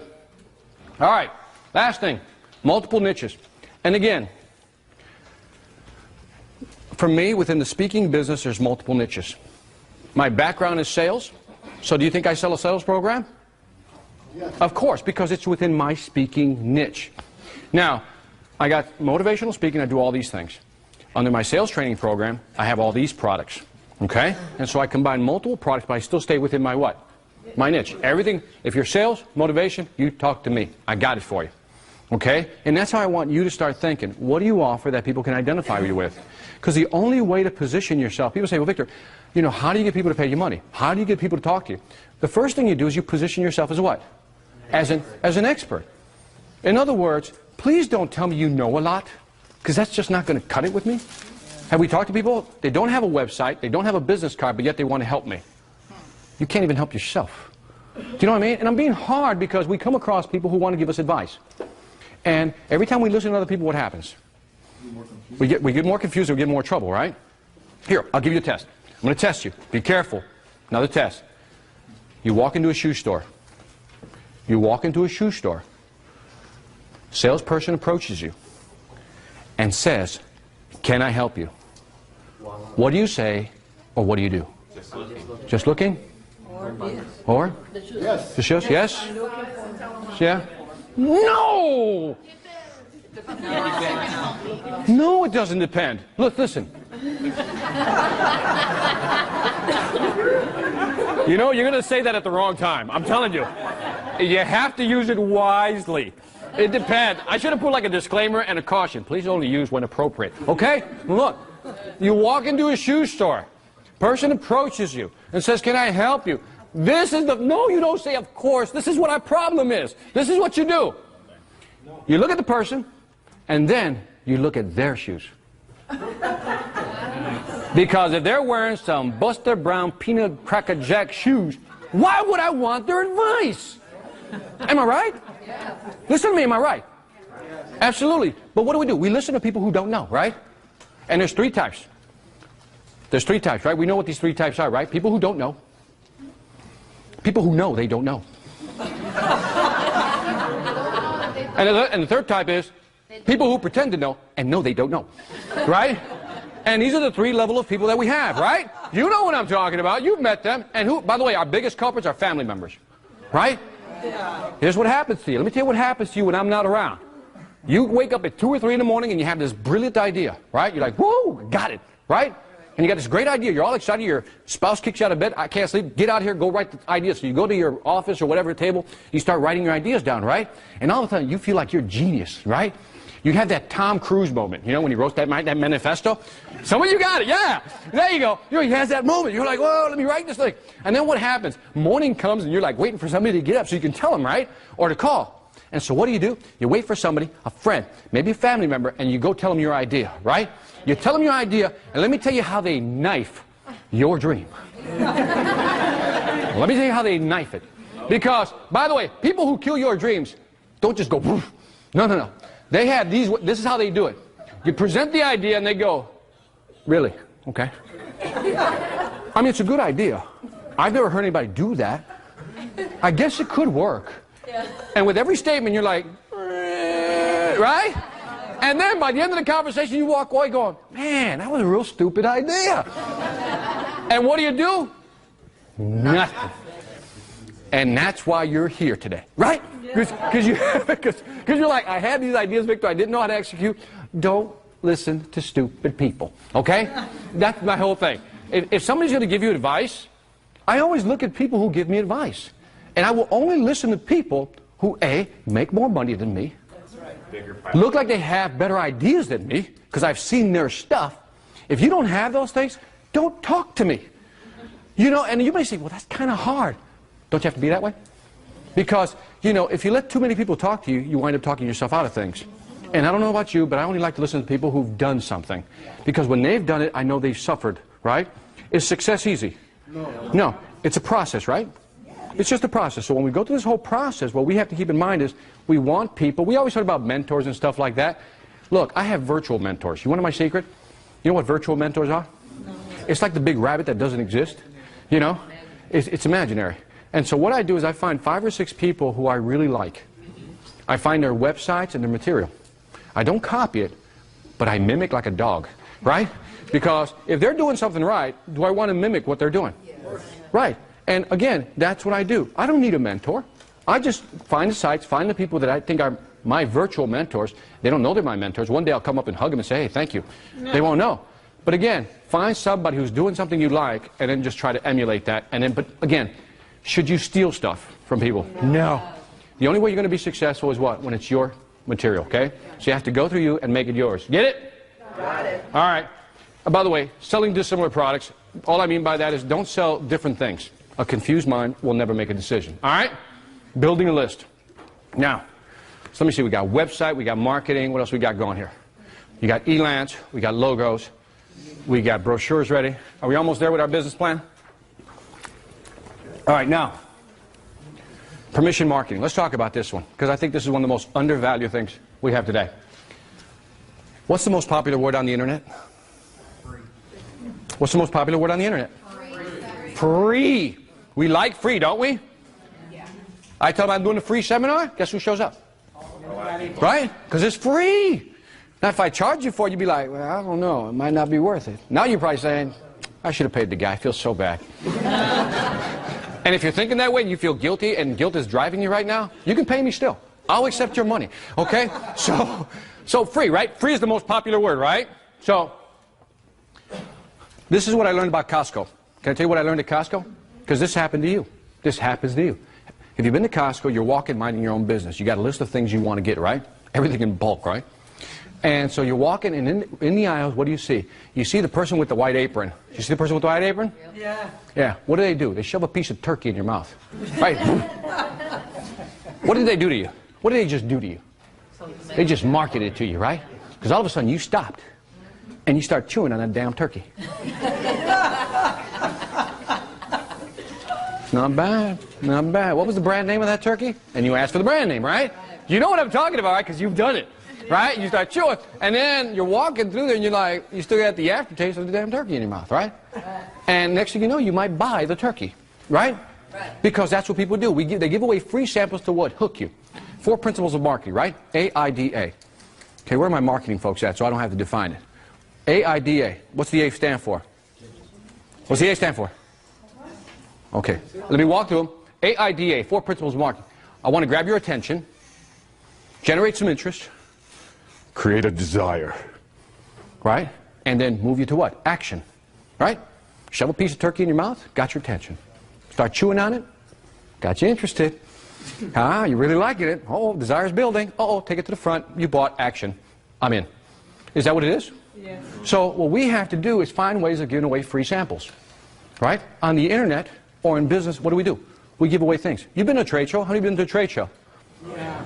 What do? Give away free samples, right? So what do you do on the internet? Same thing. You give away free samples, right? What's the AITA? Attention, the interest, generate attention, get their attention, generate the interest, get the desire going, and the last one is action. Okay? Now, for those of you today, who has a website here? List again. Are you building automatically now an email list? Keep your hand up. 1, 2, 3. If you're not building an email list today, you're losing money and you don't know it. Do not build a website without a way of capturing emails. Okay? And the way to capture emails, there's two. One's called opt-in, one's called double opt-in. Opt-in is when you go in and you register for the site, right? And then they give you some free information. What do typically people give away on the website? An article, a book, or something, right? Right? And then what do? In exchange, you give name and your email, right? The double opt-in is when they actually send you an email and you have to literally confirm that you're okay with that. In other words, somebody else didn't type your name in, right? That's all it means. You should be building your email list. I don't care who your company is. You should be building your email list. The company that I was CEO of, our email list was in the, it was big. And every time we blasted out an email, because what's it going to cost me to send out an email? Almost free, right? Just a boop, and whatever the promotion is. So make sure you have it, you're building an email list. Is it spam? No, because they gave you their what? Their name, their email. So it's not spam. Just make sure there's the unsubscribe button at the bottom. I'm telling you this because I really want you to, if you're going to build something, this is the cheapest way to market. If you have to send out a postcard, would you say that's expensive? Yes. Here, let me give you an example, concrete example. I was going to talk about it later, I'll bring it up now. On one of my lists, I have over 2,000 subscribers. 2,000, okay? Now let's walk both models through our head so you really get it. If I have to send out a postcard to market a new product to somebody, let's walk through the cost. I have to get somebody to design it, right? Yeah. Whatever the promotion. What number do you want to put on that? A couple of $100? A couple of $100? Keep total for me, okay? $200. $200. Okay? Let's say $200. $200. Now, I also have to have 2,000 printed, right? Yeah. How much is that going to cost? Like $100. No, it's not going to cover. 2,000 postcards. Say $500. Let's round up. I'm rounding up. So we're up to $800, right? Now, do I have to buy the postage for it? Yes. Add another $500 because I don't have time, right? Now, by the way, you don't have a mailing list. You got to buy that too, don't you? Wow. So now for 2,000, let's just say another 500. Let's be generous. There's about $2,000 to do marketing, right? What's direct marketing response today? What's the response rate? Percentage. Percentage. It depends. Percent. 1%. It is less than 1%. Wow. It is less than 1%. So it is less than 1%. So you just went through all that, and by the time you get it printed up, it's like 4 or 5 weeks later, right? And mailed out. So you just spend time, effort, and money, and you just got a response rate of less than 1%. I think the percentage rate is 0.3 actually. Wow. It is low. So now let's flip this over. Let's go onto the internet. I got 2,000 subscribers. How much is it going to cost to actually do the promotion? Actually write up the promotion? Nothing, because I'm going to do it, right? It's my list, right? Yes. It could just be a simple text. How many get my email letter? Right? It's a simple text, right? Just simple text, right? It's no big deal. And on that text, that's it. Now, I have my list already, so I don't have to pay for that, right? So what happens when I click? How much am I paying? Almost nothing, right? Now, let's say that I'm selling a product. Somebody has a product. Bert, great motivational speaker, has a great product he wants me to sell. He says, Victor, hey, send this out to your list. They're going to love my CD. Woohoo, I'll give you 20 bucks. Product costs 40, he's going to give me 20 bucks. Okay? I blast it out. Now, write this down. The response rate for an opt-in list is between 5 and 8%. 5 and 8%. Now, let's go with the lower rate. I got 2,000 subscribers, right? 2,000 subscribers, only 5% actually buy. How many bought? 100. 100, right? 2,000 times 5%. Are you with me? 100 people. 20 bucks per product is mine, per buy. How much money did I make? 100 people bought $2,000. How much did it cost me? Now, you're probably saying, well, Victor, why is it 5 to 8%? You answer the question. Permission marketing. Yes, you're right, more. People are relying on you. They're qualified. They've pre-qualified themselves. They say they like your stuff. That's why they signed up. They want some of your stuff. Within that market, they want some of your stuff. That's how you market. The best way to market is to find, write it down, people who are predisposed to buy from you. Find people who are predisposed to buy from you. The thing is, we try to do rebel marketing. Sell to everybody. Force them. Imagine walking in the mall, somebody dragging you out from the hallway into their store and saying, buy this, you need this. Is that going to work? Well, that's what you do when you're spamming. When people are driving traffic to your website that shouldn't be there, that's what you're doing. So only sell to people in your market. And if you're going to sell somebody else's product, should that product be within the same market niche? Yeah. Absolutely, because you know what that list is about. Get it? Is this helping? Yeah. All right. You're going to feel so enlightened when you leave here. Now, I want to show you something. Here's my website. Most of you have seen it. Some of you have seen it, maybe. I have 22 websites. I have 22 websites. I'm glad you asked why. Because that's in the second half. When you see what I make on the second half, you're going to understand it. And it's not to keep you here. When you see the strategies behind it, it'll make sense. Okay? So now you can click here and I'll give you my free book. Look at that. Am I generous or what? Look at that. I don't know if you can see in the back. You see in the back? Look at that. Tell me I'm not generous. I'm giving you my free book. Sign up for my newsletter below and get, blah, blah, blah free. I know what you're thinking. What a nice guy. Right? Is that what you're thinking? But then you scroll to the bottom. There it is. That's what I want. I want your name and I want your email. It's the only way. By the way, don't try to fool it and give it the wrong email because it's only going to send it to your email. So side note, if you're going to use opt-in, write this down. If you're going to use an opt-in list, make sure it has something called an autoresponder. An autoresponder. Because what that does, as soon as you sign up, it's going to send you what? The link to your site. Now, again, I believe in quality of life, i.e., I'm very lazy. Okay? And if I'm somewhere, I don't want to go back and have to type the email to send you the information. So I make sure that the system has an autoresponder. Later on today, I'm going to show you a website that has a lot of stuff that you can use in one place. And it's the tool I use, and I think it's a fantastic tool. Get it? Yes. Good. All right. And by the way, on there, if you go to my site, and you'll see I have videos. There's the wrong one. So again, if I'm a speaker, what am I just selling on this site? I'm a speaker. This is it. I'm a speaker. You should book me. I'm a speaker. You should book me. I don't have carburetors up there. I don't have golf clubs. That's it. I just have me. Every website should have just one singular purpose. So later on, I'll show you why I have 22 and what they're for. Okay? You guys with me? Yeah. All right. Let's get out of here. I got a question. Yes, ma'am. Where do you get someone or information on all the back office on doing a mass mailing and everything? I'm going to cover all that. She was asking me, where's the information on doing all what they call the back office stuff? When somebody says back office stuff, what they literally mean is all the stuff that runs the system. Okay, so in an office, it would be your accounting systems, your ERP system, your CRM system, blah, blah, blah. Okay, so I'm going to talk about the tools. I'm not going to let you walk out of here without tools that you guys can use to say, here's how I run my business. I'm going to show you how I do everything, okay? So once you see how I do it, whether you choose to do it, I've done my job. I'm going to show you everything. And by the way, this was painful. Putting all this stuff together, not the presentations, getting to this point, over the last 3 or 4 years has been painful because nobody wanted to help me. And you had to do it yourself. And you had to figure it out yourself. And the only time people say they're going to help you, they're going to what? Charge you, right? And they charge you a lot of money. In the majority of cases, is it usually worth it? No. Not for me, it wasn't. So I just went out and started reading, finding everything, all the information. So I built everything myself. So when I say I build it from the ground up, I mean I literally build all my websites, program everything. So the stuff I'm going to show you is going to be helpful, okay? Here's some resources. These are, by the way, these are 2 of millions probably out there. So it's not like I'm promoting them. These are 2 I'm familiar with. Vertical response is on the bottom.com. That one is per email sent. So if you send 20,000 emails or 10,000 emails, they'll charge you per email. I'm not too crazy about that model.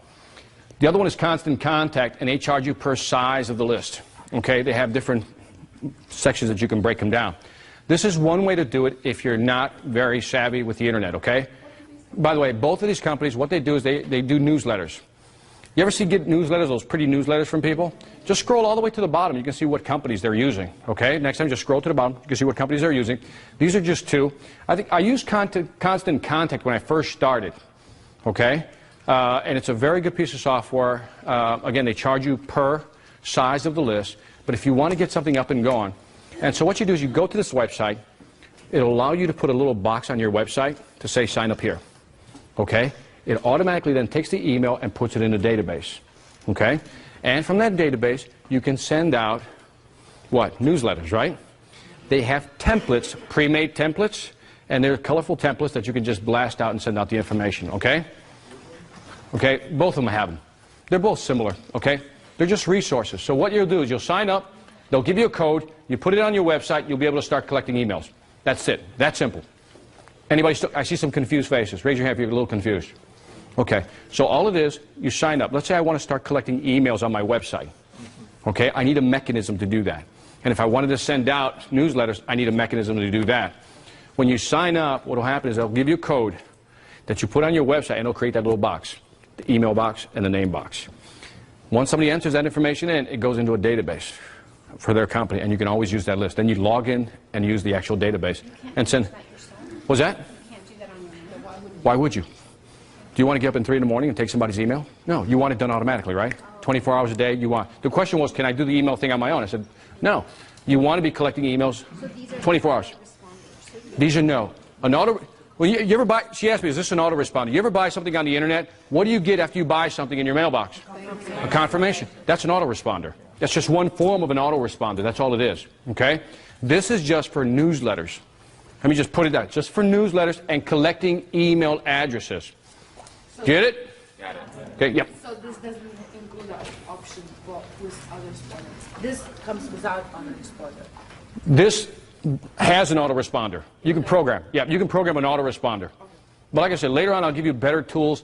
This is a nice standalone tool. I'm going to show you an integrated shopping cart that has all the tools in them, and I only use one that has everything. Yes?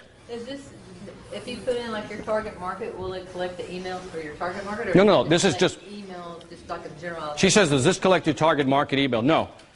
Whoever visits your website has an option of signing up for your newsletter. That's all it is. Okay, It's just collecting emails. So again, if you're not collecting emails and you have an internet, you're losing money. Okay, now every month, that example I gave you with that $2,000, could I do that once every month? Could I do that every month? Yes, absolutely. Why not? Just find a different product to sell. Yes? The question is, how well do these things work if you have multiple newsletters? How well do they work if you have multiple newsletters? I don't know. Because I use a different system and it works real well. Because on this one, I think you can actually segment. You know, for example, if you have multiple websites, you can actually create different databases for each one. Am I right, Jack? You're right. Jack says I'm right. And so each email will fall into its own little database, and then wherever you want to send out the email, just use that one. Yes? Are they also collecting these for themselves, or is this a privacy policy that they apply to you? I didn't get the first. You want to build a list for yourself. Okay? Right. Business defined, okay? This is only people who come through the internet and sign up. I don't think you can use it as a database. It's not what it's there for. Right. I got a better tool for you. You don't want to use this. I'll talk about a better tool. You don't want to use this for a database. Not like that.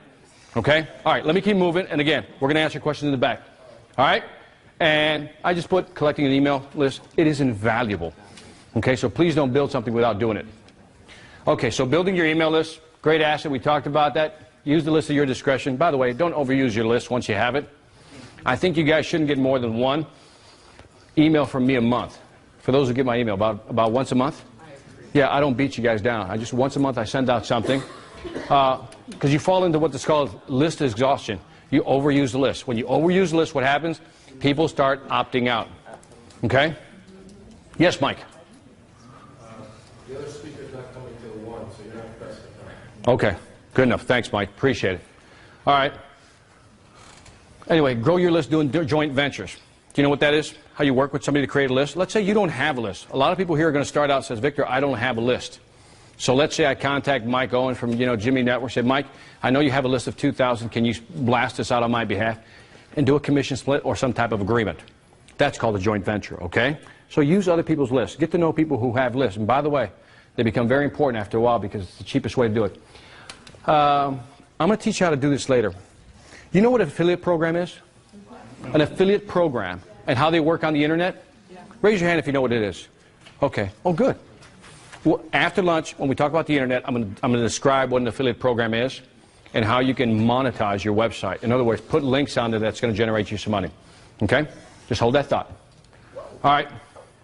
And this, just listen to this. Never give anybody access to your database. Can we agree on that? You know, don't borrow your database. People, if you want to let people use it, you do the sending out. Okay? You do the sending out.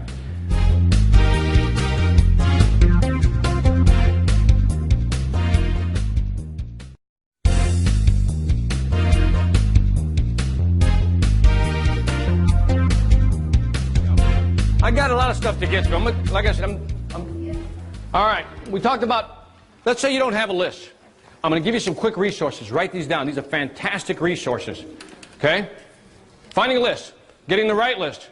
The first one, let's say you wanted media contacts. You got a large corporation, you want media contacts. How many have heard of Gebby Inc.? Gebby. The Gebby list. Have you heard of the Gebby list? All right. If you want media contacts, well, all the radio stations, all the television stations, who to contact, and all these major media outlets, go look at that list. It's fantastic if you want that. The other one is called corporate buyers. If you're looking for corporate buyers, go to douglaspublications.com. I love this one. It's fantastic because if you want to find meeting planners, whatever it may be, this is where you're going to find them. Okay, so that's douglaspublications with an S.com. And the last one is a very general. It's business buyers and consumers. I've used this one. It's pretty good. It'll actually let you look at the list. This one is called hippodirect.com. Hippodirect.com. Now, there's a lot of them out there, like Go Leads, Just Sell, and a bunch of them. I'm just throwing these up there because I know they're very big lists. So if you want to do a mailing to some group, some market niche, this is what you should do. Okay? And by the way, I downloaded a quick sample here. Okay, Gebby Inc. Just write Gebby Inc. is the works. Second one is Douglas Publications. And the third one is hippodirect.com. Hippodirect. And let me just show you what this looks like. And again, if you're marketing to businesses or just consumers in general, the Hippodirect is actually a pretty good one as well. By the way, certain things you should ask about a list before you buy. Can I use it? In other words, can I download it myself? Okay? Most people will only let you use it. Do you know what I mean by that? They'll let you use it, but you can't. In other words, it has to go through them. I believe Gebby and the other one, Douglas Publications, you can actually get the CD-ROM and actually import that information into your database, okay? So this is what it looks like. For example, this was for finding certified meeting professionals from the convention industry, 8,000 professionals. So if you're targeting meeting professionals, bam, there's your list. Okay? Now, at this point, if you're not going, dang, then you're not appreciating the information. What site is it? This is hippodirect.com. Okay? Hippodirect. There you go. Now you got mailing list. Now, let's add it up. You got website, you got brochures, you got newsletters, you got business cards. You see how you're getting everything? Okay? I'm building you up slowly here. Now, trade show tips. By the way, trade shows are fantastic for new leads. How many of us have been to trade shows again? Right? Pick up great leads, you meet the people you want to talk to. Now, there's a great resource called TSNN. How many know of TSNN? 1, 2 people. Again, you can go in there and find by city, by state, or by region, all the trade shows that are going on in your market niche. In your market niche. So let's say you want to find out what seminars are coming to Miami that have to do with the apparel industry for the next 3 months. You go to tsnn.com, it'll spit it right at you. Okay? How's that? All right? By the way, booth displays, I was an idiot. I bought a new booth when I first started doing trade shows. Okay? I spent over $5,000 on a booth. Let's not do that. Okay? And if you feel bad for me, again, I'm making a collection. Where do you get them? Go to eBay. Buy the booth display, what I call the general booth display, the actual physical booth display, and then buy the graphics from an actual designer locally, okay? You get it? Because what will happen is I spend $5,000 on the 8.5 by 10 booth, and then the graphics on top were another $1,000 or something. And then I discovered that eBay actually sells these booths. A lot of them are just reused or used, but they're still in excellent condition. Don't spend a lot of money. If you've never thought of going to a trade show to collect leads, you're missing out.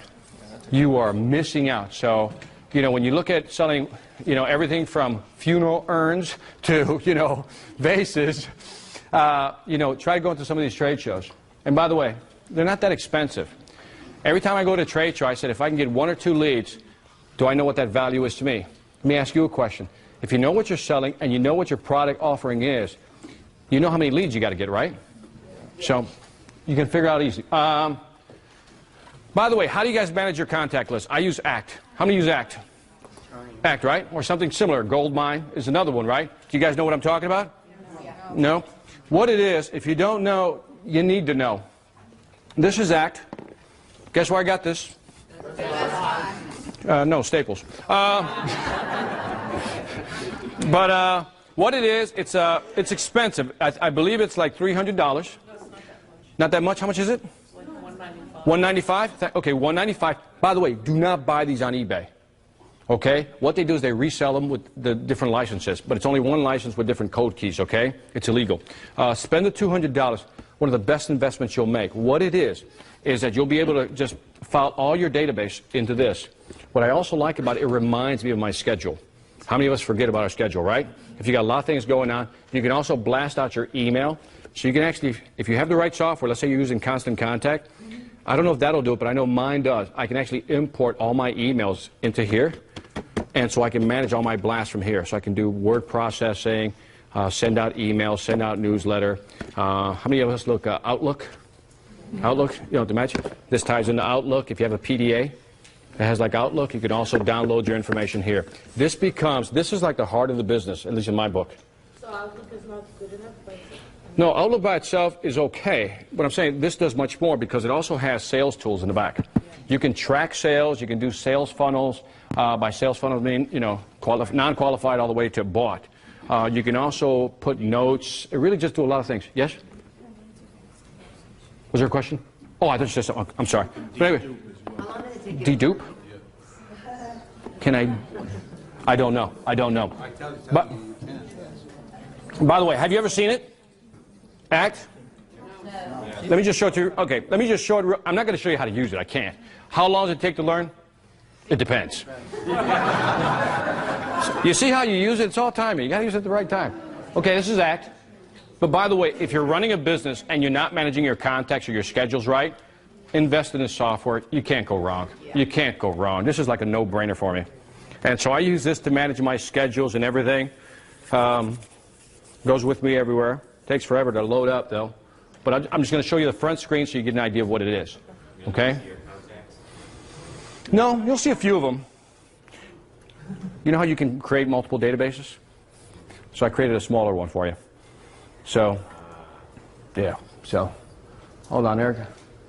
Like I said, I just want to show it real quickly, and then we're off. But so when people see it, but right now it becomes very difficult, especially if your schedule starts getting busy. By the way, this is perfect for meetings. You know how you set a schedule up a lot of meetings? And so this one only has 41. It's just, you got all your contacts. You got all the information. You see that? On the bottom, though, this is what I like. You see on the bottom, because you can actually get into opportunities. Tells you when there's a new update. It's annoying. But you can actually see down here, for some reason I'm not able to scroll. Well, anyway, down here you get history, activities, opportunities. In other words, I talked to this person one time. I think it's a $300 order. And then you can do a follow. By the way, you can program this with alarms. You know, so you can say, okay, remind me in about a week that I need to call this person. So if you do that often enough, every day you turn it on, you got this whole to-do list of all these alarms you got going off. And so it really helps you manage. Here's some of my calendar. Let's say for August, or, you know, this is my schedule. So, I was in Jackson, then I did 3 seminars in Miami last week, was White Plains. That's a 6-figure seminar here. And then I'll be in Los Angeles doing 2 more seminars, blah, blah, blah, blah, blah. So I look at that and I print that out, and that's my schedule. So when people call me up, I immediately go to that. Question. Yes, ma'am. Is there an automated way, what's the latest automated way to get information from a business card into this database? You can use card scan. Yeah, I've never used it. People who use it like it, especially, and some don't. You know, it's a matter of opinion. It depends. But yeah, use card scan. Where can you get card scan? Yeah, you're right. Okay. All right, so finding a list. We talked about these three already. All right, trade shows. All I wanted to mention is this. Make sure you manage everything through ACT. And again, if you're doing these trade shows, get a lot of lists. I cannot tell you how much business I generated by doing trade shows. You know, and so once you've... Commission from Best Buy? No commission. So now, by the way, when you do these trade shows, don't print up a lot of material. Have you ever done your first trade show and you overprinted too much material? Have you been there?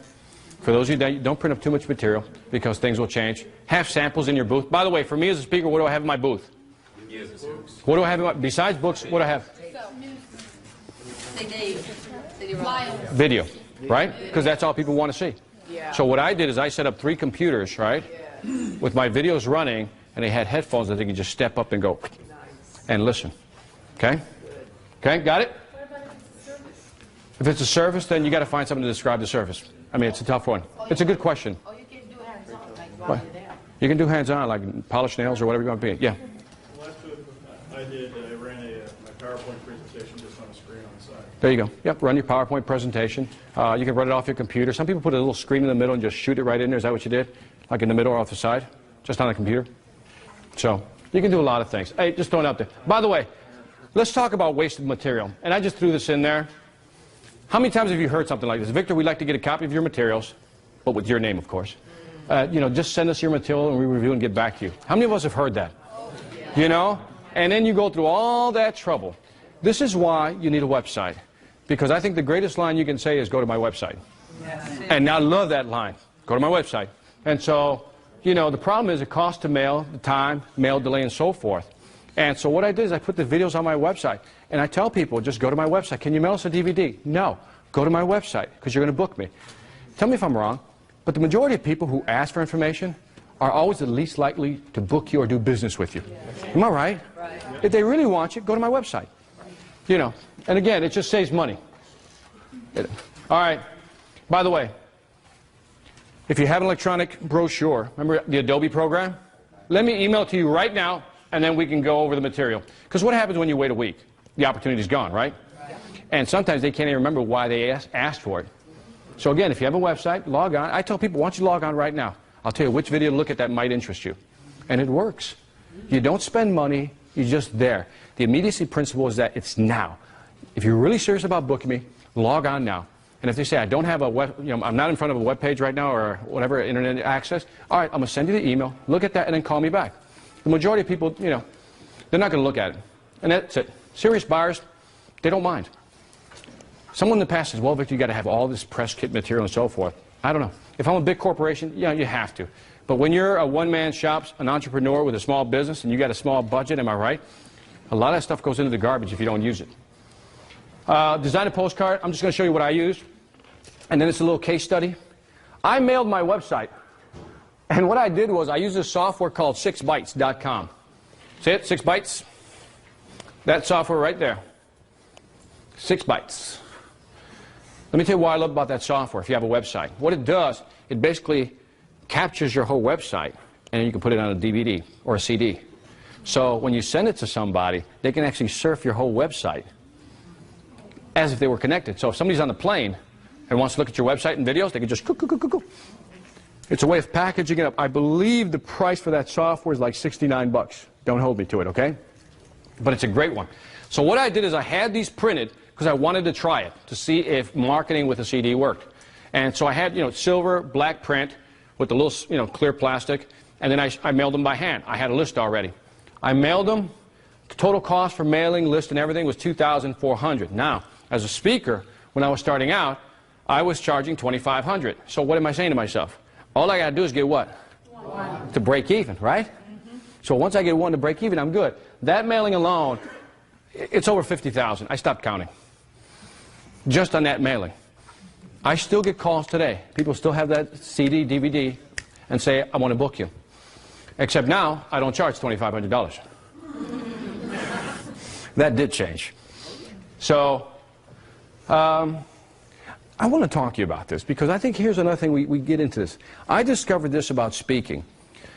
And in certain markets in speaking, all you have to do is have a sad story and you can be a speaker. Right? Got a sad story? You can be a speaker.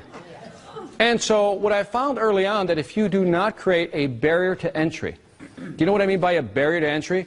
You create a market where it's harder for people to compete against you.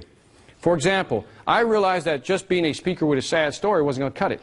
Because everybody has a sad story in this room, right? Yes. You can find something. So people said, so the thing is, it was hard to differentiate myself. But then I said, well, let me just go to the corporate market, use my engineering degree, my MBA, and my sales background. Do you think a lot of people are going to join me at that level? No. And so what happened, I got less competition, and what do you think happened to my price? It just went up. So my question to you is, don't market where everybody else is marketing. Find a way to differentiate yourself and then create a barrier to entry. In marketing, it simply means create a way that people just can't jump right into your market. For example, Microsoft is a perfect example of a company who has a high barrier to entry, right? If you wanted to compete with Microsoft tomorrow, would it be easy? No, right? They're in the market, deep penetration, blah, blah. I mean, you talk to Linux and some of these other guys will probably argue with you, but there's a high barrier to entry. In other words, find a market where there's not a lot of people doing what you do or have your expertise, okay? And that's the market you market to. So what I started doing is I started going after the high-tech market, right? Because I had an engineering degree, MBA, and I sold. So instead of just selling to the general market, I said, you know what? I'm going to sell into the high-tech market. Do high-tech companies have bigger budgets? Yeah, they do. And so I created a website specifically just for that market. Do you see what I mean? Here, I'll show you. Since we're showing and telling, I want you to get it. Because you saw the Victor Gonzalez site. That's kind of like the flagship site, it's just a general site. But if you come in here, and you should see hightechselling.com. How's that for a name? And so, you know, right away, it's just for the high-tech market. This one, boom. All I want to talk to is same mug. You know what I mean? Same guy, same colors. But I'm addressing what? Look at this, market focus. Look who I'm talking to. Telcos, IP, service provider, manufacturer, cable TV. You see how I differentiated myself with this website? And say he's different. So now, I'm sorry for the screen, but you're not missing much. For some reason I got this thing stretched out just so the presentation fit. You see what I mean? So it's really the same site, but it's really aimed, and these training programs I have are aimed specifically at the high-tech market. Again, I create a high barrier to entry so not a lot of people can compete with me.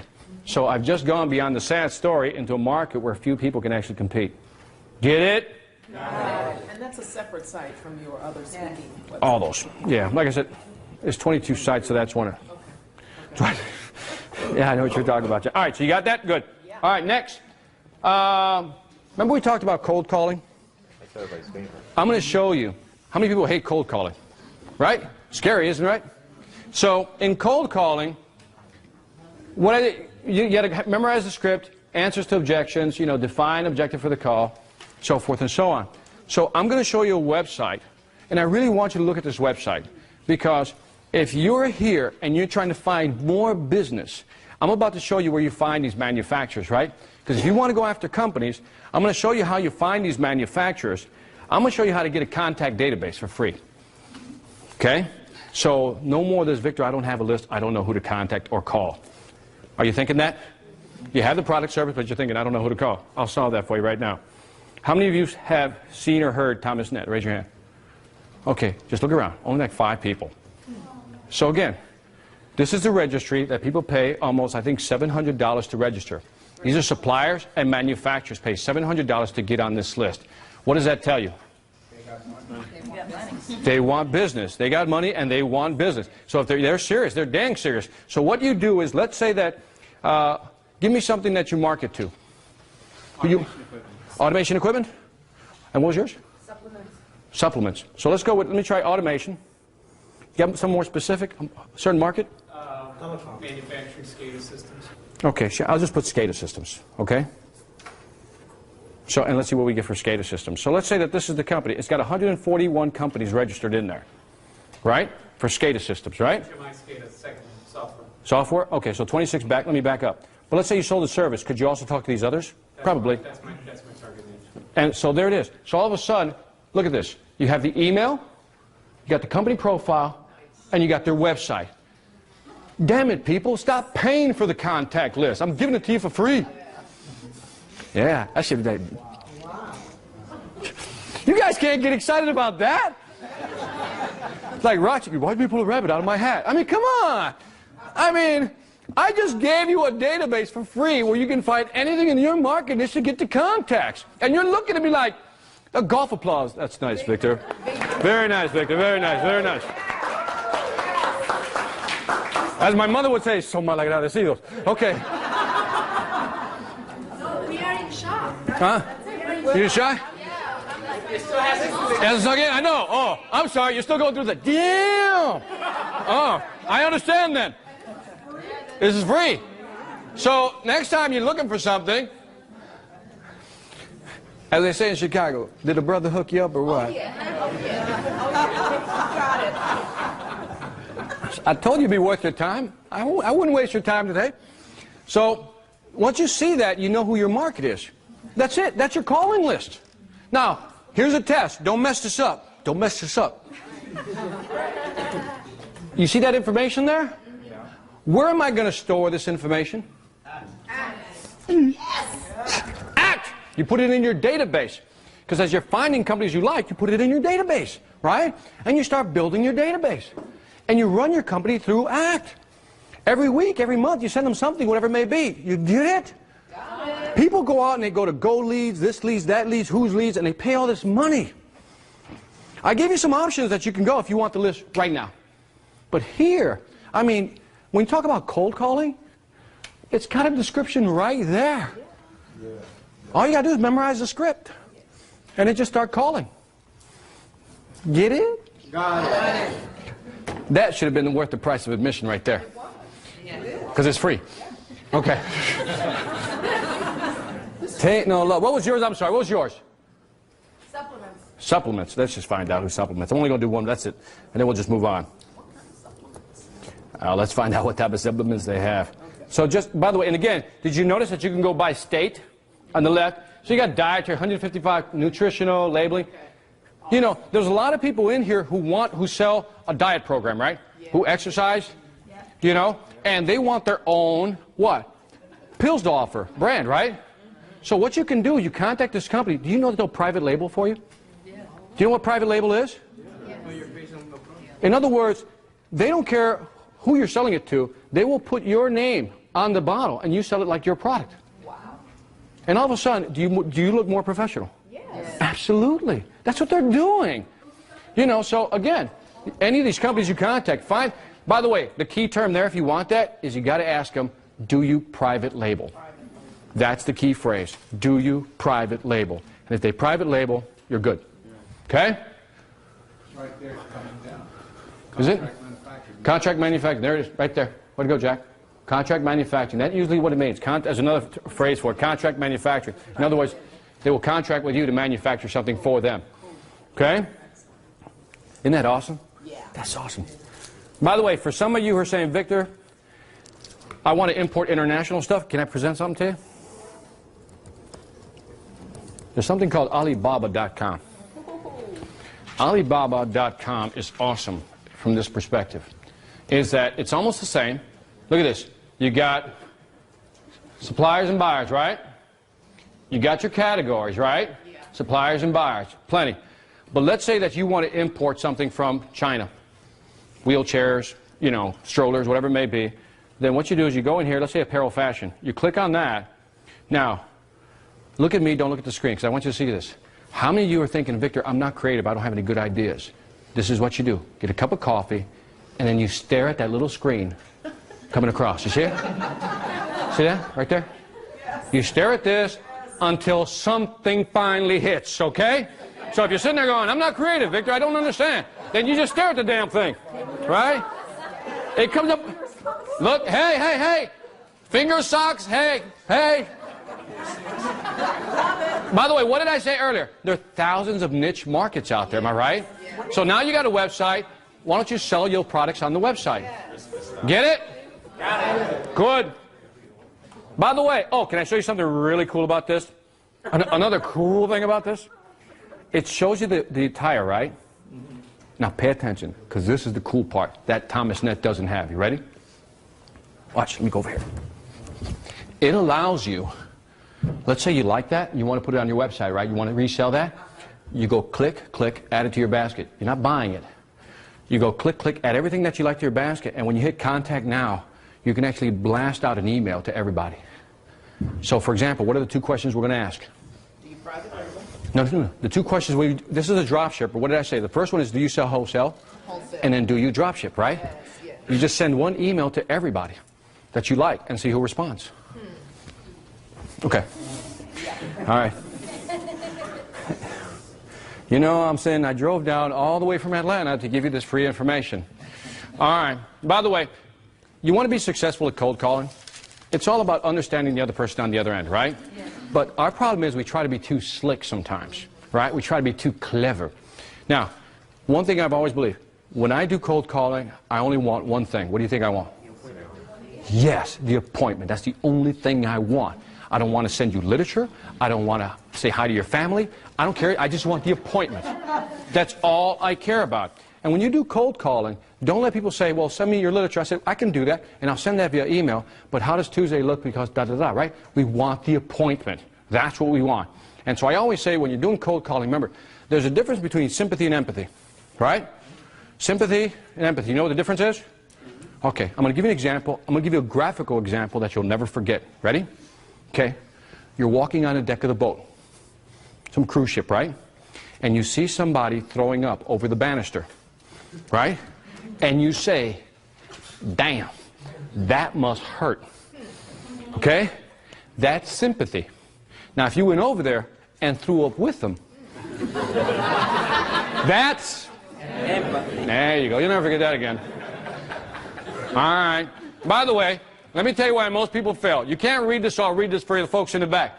So it's 8 or 9 a.m. you arrive at work. This is called cold call reluctant. You decide to go get a cup of coffee and talk to your colleagues about the family and what happened last night in the news. Around 9 to 10 o'clock after your conversation's done, you check some email and maybe click on a few internet links, read a few jokes, and so forth and so on. Woo! Right? Then you're like, okay, 11 o'clock, you start sorting your leads and decide what you're going to call on today. By the time you're done, it's almost lunch, and you said, well, let's wait till after lunch. Right? So you wait till after lunch.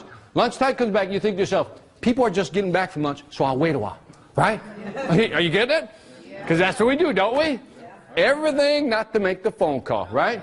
And then 2 to 3, I had to run an errand or attend an important impromptu meeting. I'll start calling as soon as I get out of the meeting. 3 o'clock, I finally made a few phone calls. I got several voicemails, maybe because it's busy time for the day, so maybe I'll wait till later, a little longer. So 4 or 5 rolls around, you say, well, let me wrap up before the day leaves. The rest of the calls can wait till tomorrow. Wow, what a long and productive day I had today. It's exactly what most of you do who are in sales, right? Everything not to get on that phone. Now, answer that question above. Absolutely. Does a call have value? No. Wait. It depends. No. Ah. Just wait. Hey, just wait. Now, if somebody you call and nobody answers, does that call have a value? No. Yes, it does. Does the call have a value? All right. Let's say you made 100 calls but only closed 3 deals. Would that motivate you? Yes. Okay. Yes, it depends on the size of the deal. That's the time to use it. See, you're using it depends inappropriately. Okay? If I told you I'd pay you $100 per call, would you be motivated? Right now, let's just say I said to you, look, every time you pick up the phone call, made a call, whether you got somebody or not, I'm going to pay you $100. How often would you call? Every day. By the way, would you have problem with that cold call reluctance? No. Would you have time to go get some milk or cookies? No. Right? Yeah, you wouldn't even want to go to meetings, right? Like, oh, leave me alone. I'm earning $100, right? You say no. There, right? You wouldn't go anywhere, right? You stay there, right? Why is it if I pay you $100 to make a phone call, all of a sudden it's like, da-da-da-da, I don't have call reluctance anymore, right? Why? Because you're getting paid, right? And you can see $100, you're like trying to get every $100 you can, right? It's like dialing for dollars, right? All right, so you did 100 cold calls, 15 appointments, 3 successful sales. The average sale was $15,000, your total sale. was $15,000. Can you see that? Okay? So what is your sales per call was what? $150. Do you see the value of a phone call? Made 100 phone calls, only got 3 deals. You got $15,000 out of the deal, but on average, each call was worth $150 to you. Did your brain just shift a little bit? Because I'm trying to get you to look at cold calling that way. That even if nobody answers, there's a value to that call. Because the law of averages has to kick in, right? Eventually, somebody has to. Now, some of you have heard my nightclub story, right? Who heard my nightclub story? A couple people? All right, real quick. I had one of those nights. Fellas, raise your hand if you're with me. One of those nights you go to a club, you're dancing, or you're trying to dance, and every girl says no. Raise your hand. Oh, yeah. Okay, ladies, the 3 guys that raise their hands, those are the only honest guys in the room. The rest are lying, okay? I had one of those nights. I had one of those nights that no matter who I asked, they said no. So I said to myself, I'm going to keep asking till one of them says yes. I did. 14. The 14th one finally said yes, right? 14th one, don't laugh. That was painful that night. She's laughing at my pain. So 14th one finally said yes, and you know what happens, right? You get out there, they change the song, you got to start the mission all over again. And now what I learned that night, I want you to remember. What I want you to remember is this, that night I learned that women have 3 ways of saying no, right? Let me categorize them for you. I put them into 3 DEFCON levels for you. Okay? DEFCON level 1. You walk up to them, you say, would you like to dance? They go, no, no thank you, not right now, not my song, just sipping with my girlfriends, you know, right? And that's kind of cool, I can live with that, right? DEFCON level 2, right? You go up to them, you ask them to dance, and they kind of, no. Right here, that's DEFCON level 2, right? Now the 3rd one is that you walk up, you ask them how to dance, and they do this. Yeah, right? Right? Women are going, yeah, I'm 3. I do 3 a lot. So now, because this is what I want you to, thank you for the sympathy, I appreciate it. But anyway, it's too late. So, I'm already emotionally scarred. Hey, here's my point. Here's my point. When you're doing cold calls, I want you to remember this. You're always going to get nice no's, not so nice no's, and very rude no's. But should that stop you? No. You're with me. Okay. I'm sharing. Okay, making the sale. Did you know? Did you ever wonder how many phone calls it takes to make a sale? 2% of the sales are made on the first call. 3% of the sales are made on the second call. 5% of the sales are made on the third call. 10% are made on the fourth call. Look at this. 80% of all sales are made after the 5th phone call. Damn, 5. What's the source of those stats? What's the source of those stats? Man, you know, all I ask is people be patient. I'm going somewhere. I'm on a train right here. Just enjoy. Look out the window once in a while. Just let me finish. Just for that, I'm erasing the source. All right, you got that? Good. I'll come back to it. I gotta go. I'll give it to you later. Now, look at this. If 80% of all new sales calls are made on the 5th phone call, did you know 48% quit on the first phone call, 25% quit on the second, 12% quit on the third, 5% quit after the 4th, and only 10% keep calling. You wonder why you're not making a lot of money? Because you're probably stopping after 1 or 2, am I right? Right? That's why you're not making a lot of money in sales. Okay? Because you're stopping. And sometimes you don't even get somebody on the phone call. You realize that, leave the voicemail. Always leave the voicemail. Okay? By the way, there's your source. National Sales Executive Association. I would never put numbers up there that had a source. Thought you knew me by now. I thought we'd established a bond of confidence. Apparently not. Okay. All right, good. All right. I'm going to give you a case study because we're going to talk about 6 figures. I'm cruising, man. We're going to make this lunchtime. All right? You guys with me so far? Yeah. Okay. All right. By the way, this is why my wife lets me leave. She's like, dude, take your energy elsewhere. It's killing me here. So, somebody got the subtlety of that? Good. All right. I'm going to give you an example. I'm going to set up a scenario. Now, at this point, would you agree with me, if you're so kind, would you agree with me that I've given you almost every tool you need to be successful? Yes. Am I right? Yes. We talked about, just all the little tools you need, right? Yes. There should be no reason why you walk out this door saying, I can't do this, I can't do that. I've given you contacts, I've given you lists, tools, software, everything. At this point, that little voice should just shut up and say, now how do we make money? Okay? Because now we get into the six-figure part. But I couldn't show you this until you begin to understand all the other things before that. I showed you about product creation, so forth and so on. Okay? Now, let's talk about making money. Now, here's an example of a lady. This is a lady, and I have multiple scenarios here. Don't draw conclusions before you go through it. This is her career goals. It's an example of a lady. I'll tell you who it is later. She likes dancing. She wants to be a dancer. She wants to be a writer. Wants to have community involvement, right? Likes film. Wants to be involved with film. All right. Raise your hand if you can identify with this lady. Right? Yeah, right? I mean, that's kind of a cool gig, right? If I can find that. If I can find that, that'd be great. Now, be honest. As a non-professional dancer, as a non-professional filmmaker, just looking at face value, does that look like that's going to make a lot of money? No. You're probably thinking, there's no way. Right? Right? Now, personal inventory. So the lady takes personal inventory, what she's good at. Okay?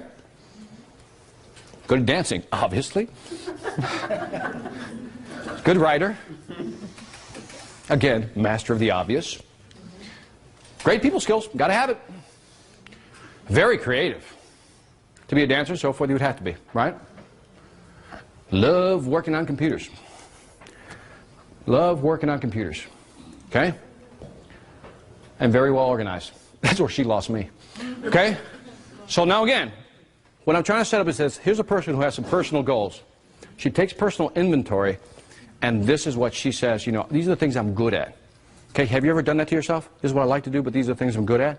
Because what I'm going to try to help you now is to bridge what you like to do, what you're good at, do this, and make six figures, okay? She's goal-oriented. Good. I know what you can do. Okay. Okay. Now, I want you to look at this. What I'm going to do is I'm going to force her to go through what I call the funnel. Going into the funnel. And so she's writer, dancer, community, film, I said pick your top three. I won't go into the analysis of how we did this, okay? But it's all mapped out, charts and everything. And we got down to 3, then you got down to 1, the dancer, okay? So that's it. She's a dancer. She still has all these resources, but she's a dancer, okay? Now what we have to do is figure out how you can make, as a non-professional dancer, 6 figures, okay? Legitimately, of course.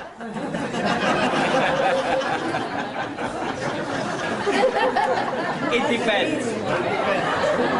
It's legal.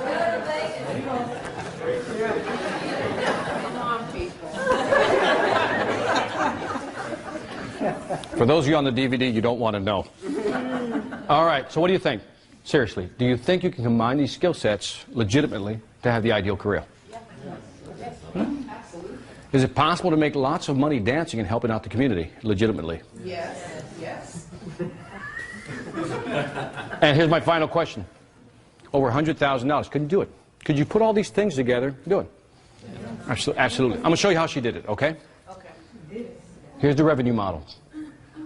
First thing she wanted to do, and I'm going to tell you who this is, because I know you want the source. Okay?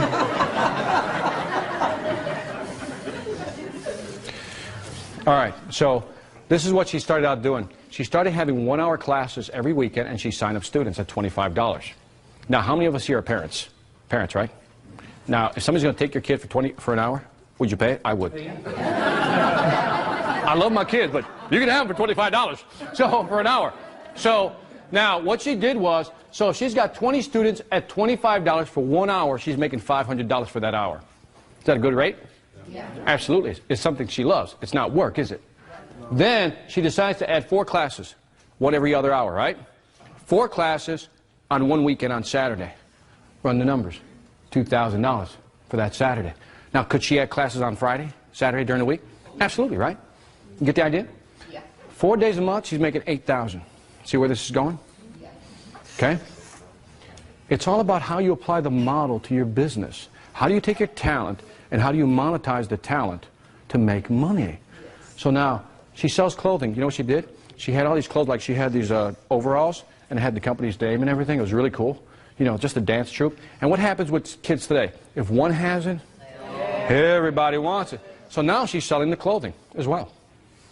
So then she says, you know, a lot of kids are going home and they're still not getting the dance moves, right? So what does she create? She videos herself and she does the whole video thing, and then she turns around and sells the DVDs back to her students.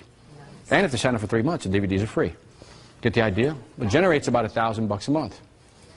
Ching, ching, ching. You're starting to add up the numbers here? Okay? And then, because you got to do this, every 3 months or so, what does she have? A talent show. Because all the proud parents want to go see where their money was invested, right? And she's not going to sell the parents anything, but she's going to record the DVD, and guess what? Parents are going to buy the DVD every 3 months, right? Or whatever may come, and sign up for another 3 months, right? You see the numbers, how they're rolling yet? You getting it? So now, that's what she's creating. That's the exit funnel. And this is what I want you to start paying attention to. When you define that you're a dancer, when you come out the exit funnel, you start creating product. Clothing, classes, and video. Then she created like the music, it should have been video, clothing, classes. You see what I mean? She's creating revenue streams. Am I right? Yeah. So what she's doing, here's her annual revenue stream. If we add those, if we believe those numbers, that's what she's making.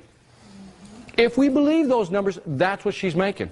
Does that sound reasonable so far? Yeah. Now, let's walk through this. You can't say, we know where to find clothing if we wanted to find a supplier today, right? Yeah. Thomas Net Alibaba. I showed you that, right? Okay. Classes you can do, just rent out any place for about an hour, right? So you can do that.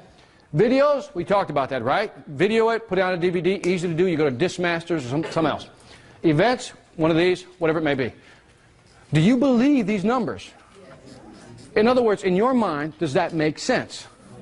Right. So now, here's a lady. She has a company. It's called hiphopkids.net. Okay? Here's your source. Susie Stone, Florida-based. Stone now employs 3 people full-time, as well as 12 part-time dance instructors. Revenues exceed $300,000 per year. Okay? Oh, it doesn't stop there. The figure doesn't include the 10% she takes from growing the side business as a manager. Okay? Here's the killer part. She decided to franchise. Franchise. Can you say the word franchise? Because that's what she did. It's a system, right? And so what she did is she packaged it up, and she now franchises the system. If you wanted to set up hiphopkids.net in your state, you would buy the franchise from her, right? $30,000 to $50,000 is the average franchise. So if you wanted to set up, she'd give you the whole system. She'd train you, do everything. $30,000 to $50,000 is average for a franchise. If she gets 1 franchise a month, can you run those numbers in your head? This was written in 2000. She's well over $1 million now. Now think about that. A dancer, a non-professional dancer who took a simple concept and expanded it into what? Multiple streams of income, right? So she took that, she took her personal goals, right? You know, she used those skills. Look, this is what I'm trying to get to. There's things that you're good at. Just take those skills, find the angle of how to generate the revenue. There's so many creative ways to make money that your job isn't if there's a way. The if shouldn't be there. There is a way. You just have to figure it out. That's all you have to do, is figure the model out. And I'm showing you this so you can get it. Get it? Got it. Good. Now, if you look at the whole thing, there it is, the double funnel. Right? You come in with all your ideas of what you want to do. You narrow it down to what? One. Didn't I say we all about one market niche? Within that market niche, what do? We create other products that we can sell. Right? Before this day, you probably thought a dancer, legitimate dancer, couldn't make a lot of money. But now you see that somebody can make multiple products within that market segment. So what I'm asking you is to think, what can I do that create multiple streams of income? So that's what we want to create, no? You got videos, you got classes, you got multiple streams of income. Do you like the double funnel? Raise your hand. Love it. Great. Can use it. Registered. Book release. ISBN. And the website is registered also. Trademark. So, all of a sudden, this I think is great, because if you apply this method to everything, you begin to understand how you can generate. So when you sit down, put yourself through the double funnel. Pick one thing that you're good at, that you like, that kind of combines everything you like. Now, remember, she didn't have all the things she liked in that job, but she had a lot of them, right? She was doing a lot of things. Because you tell people, what are you good at? They go, I'm good at a lot of things, right? But if you can take as many as you can and apply it into a job, wouldn't that be an ideal situation where you can using it? But here's somebody who took her passion and created a 6-figure income. And so again, I'm trying to break that mental block you have, that you believe that I have to have an original product or something unusual. Something as simple as being in the community doing that she's generating 6 figures. The franchise thing was genius. Because all of a sudden, can you create something where you can turn around and do your own franchise? Can you? Yes. Absolutely. Yes. Okay. All right, so what we want to do is what? Monetize our expertise. You make money off what you know. You make money off what you know. All right, so I got to wrap up here. By the way, can a teacher make 6 figures? Let's do it real quick. Person's not afraid to speak in front of an audience. By the way, if I asked you right now to write me an article, 700 to 800 words a month, could you do it? Absolutely. Just one article a month? Absolutely. Give me a big yes. Yes. All right, good. Now, teacher salary is about $36,000, and I know it depends on what state. That's just an average. Let me ask you a question. After 12 months, with 12 articles, what do I have? A what? A book, right? Yes. Does a book position me as an expert? Yes. You're with me? All right, let's do that. Let's say her first year's salary is $3,000. She can make $36,000, right? That's $3,000 a month, $36,000 a year. With me so far? Yes. Let's say she gets one speaking engagement. Somebody wants to hear her talk about how she colors inside the lines. Okay? Something like that. How do you do it? What techniques do you use? Well, I use the Bayesian technique, which allows me, whatever it is. So, one speaking engagement a month is what? $18,000. She sells $200 worth of books. Let's say they're like $10 a pop. She only sells 20, $200. It's not ridiculous, am I right? It's not ridiculous. I'm being reasonable. 56,000. So now she starts speaking twice a month. You double the numbers, right? Oh, by the way, you see this one here? I gave her a raise. Because that's what teachers get, a raise, a $1 raise. Talk about an underappreciated resources, there it is. So now, do you see that? Now she speaks twice a month, she gets 3,000, sells twice as many books, you have 76,000. I don't need to go any further, right? 801. Right? So, yeah, 76,801. So you see, if I do this one more time, can she start making more money? Yes. Can she hit her 6 figures? Yes. By the way, what happens about right here? She's almost making the same as here, right? Bye-bye. You know, you have the option. Isn't that what we want? Now, you can sell books, videos, DVDs, do seminars. We talked about this, right? You all with me on that? Good. Yes. Now, somebody asked me, Victor, what'd you do in the speaking business? Start speaking. Here's my graph. See, I just couldn't give you a number. I gave you a business chart. Because I'm scared of those suits in the back right there. They're looking at me like, dude, put a graph up there. Because I'm getting, you know, these. So, that's what it looks like. My first year did about 50,000, 97, surpassed 125 just speaking. Okay? And that's because I was only making $2,500. When I first started, remember, what did everybody do when I first started doing this? They laughed. They laughed, right? When I told my mother I wanted to speak, what did they do? They laughed. Then when I told my mother, look, I'm getting $2,500 per speech for an hour, they're like, damn. Right? And by the way, I'm going to tell you something. You get a lot more friends when you start making money. Because all of a sudden they start calling you up, hey, Vic, how's it going? I said, what the hell's this? It's one of those, haven't talked to you in a while. I said, no, man, just call to see how you're doing. I said, I'm doing well. Heard you're doing well in the speaking business. Oh, I know why you're calling. Wants the information, doesn't he, right? And then he's like, no, Vic, I believed in you from day one.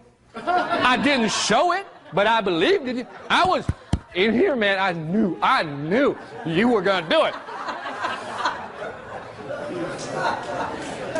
And you know what I did? Well, I'll tell you what I did later. But anyway, so, see, let me tell you what I did.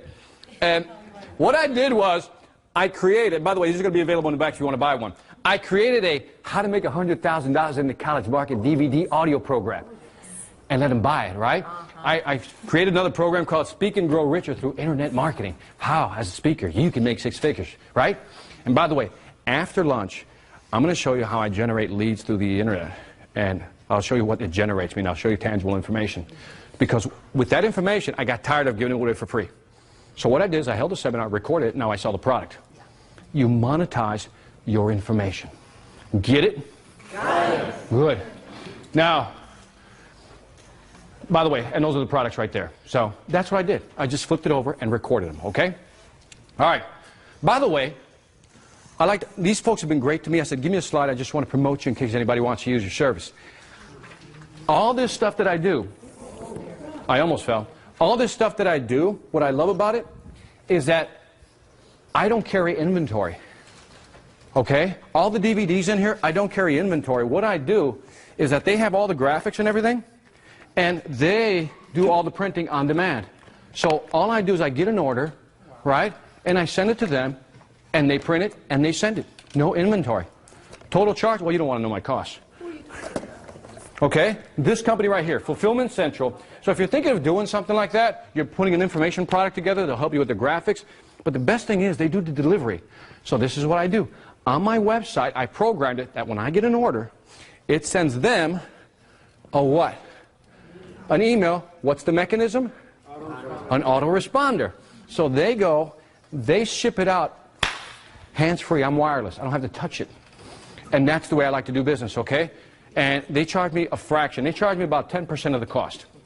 Okay, so it's not that expensive. I can live with it. And again, it's all lifestyle, isn't it? So this is what I did. I got to show you this. You can't see in the back. But because I know people like data, say, Victor, do you really make money? Right? Because there's some doubting Thomases. So what I did is I created a website called Get Speaking Gigs, right? Where you can buy that stuff, right? And so I've said, by the way, the dates here, just so you know, this is recent. Now, it wasn't like 3 years ago. Okay? This is June 9th. This is May through June, my orders, right? In 24 days, I made about $2,400. I'm here talking to you, and I make money. Okay? Do you see how that works? I took my information, I monetized it, and sent it off. But here's the key part. I'm going to try to wrap up here. How did they hear about me? Internet marketing, internet search, Google search, internet through Victor's email search engine. When we come back from lunch, I'm telling you, I'm going to show you how to drive traffic to your website if you're not getting any. So do I make money? Yeah, make a little bit. Look at this thing. I was going to show you this. My first contract, well, this is my second one actually, but I wanted data because people never believe when I tell them. This is what I get per hour now. $7,500. By the way, March 4th, 2006. $7,500 for what? A 60-minute keynote. Can you make money? Yeah. They're not laughing anymore. They're not laughing anymore. You know what I mean? Now I tell Mommy, she's like, oh, I knew you could do it too. You know. But by the way, they gave me nationwide magazine promotion. They pre-purchased 800 books at $7. So 5,600 books on top, $5,600 on top of that, it was almost a $13,000 hour. Plus, they had 3 cameras shooting me that night because it was about a crowd of over 2,000. What did they give me? A free DVD. And they mailed it out to all their suppliers. You couldn't buy that type of marketing. And what I'm trying to say is not, here's what I want you to get. I'm not trying to impress you. I'm trying to impress upon you that it is possible. That if you think about something you want to do, that's what you should be thinking about. On that note, I'm going to stop right here. My man Mike Owen's going to come up, and I got a slide somewhere about right there. By the way, these are my speaking. People always say, do you really speak? Here's the biggest crowd, right? I lost it. There. Isn't that cool? Yeah. The big gym. So anyway, we'll see this after lunch, right? And then now I'm going to turn it over to Mr. Jimmy Network himself, Mike Owen. Give him a hand. I'll see you guys after lunch, okay?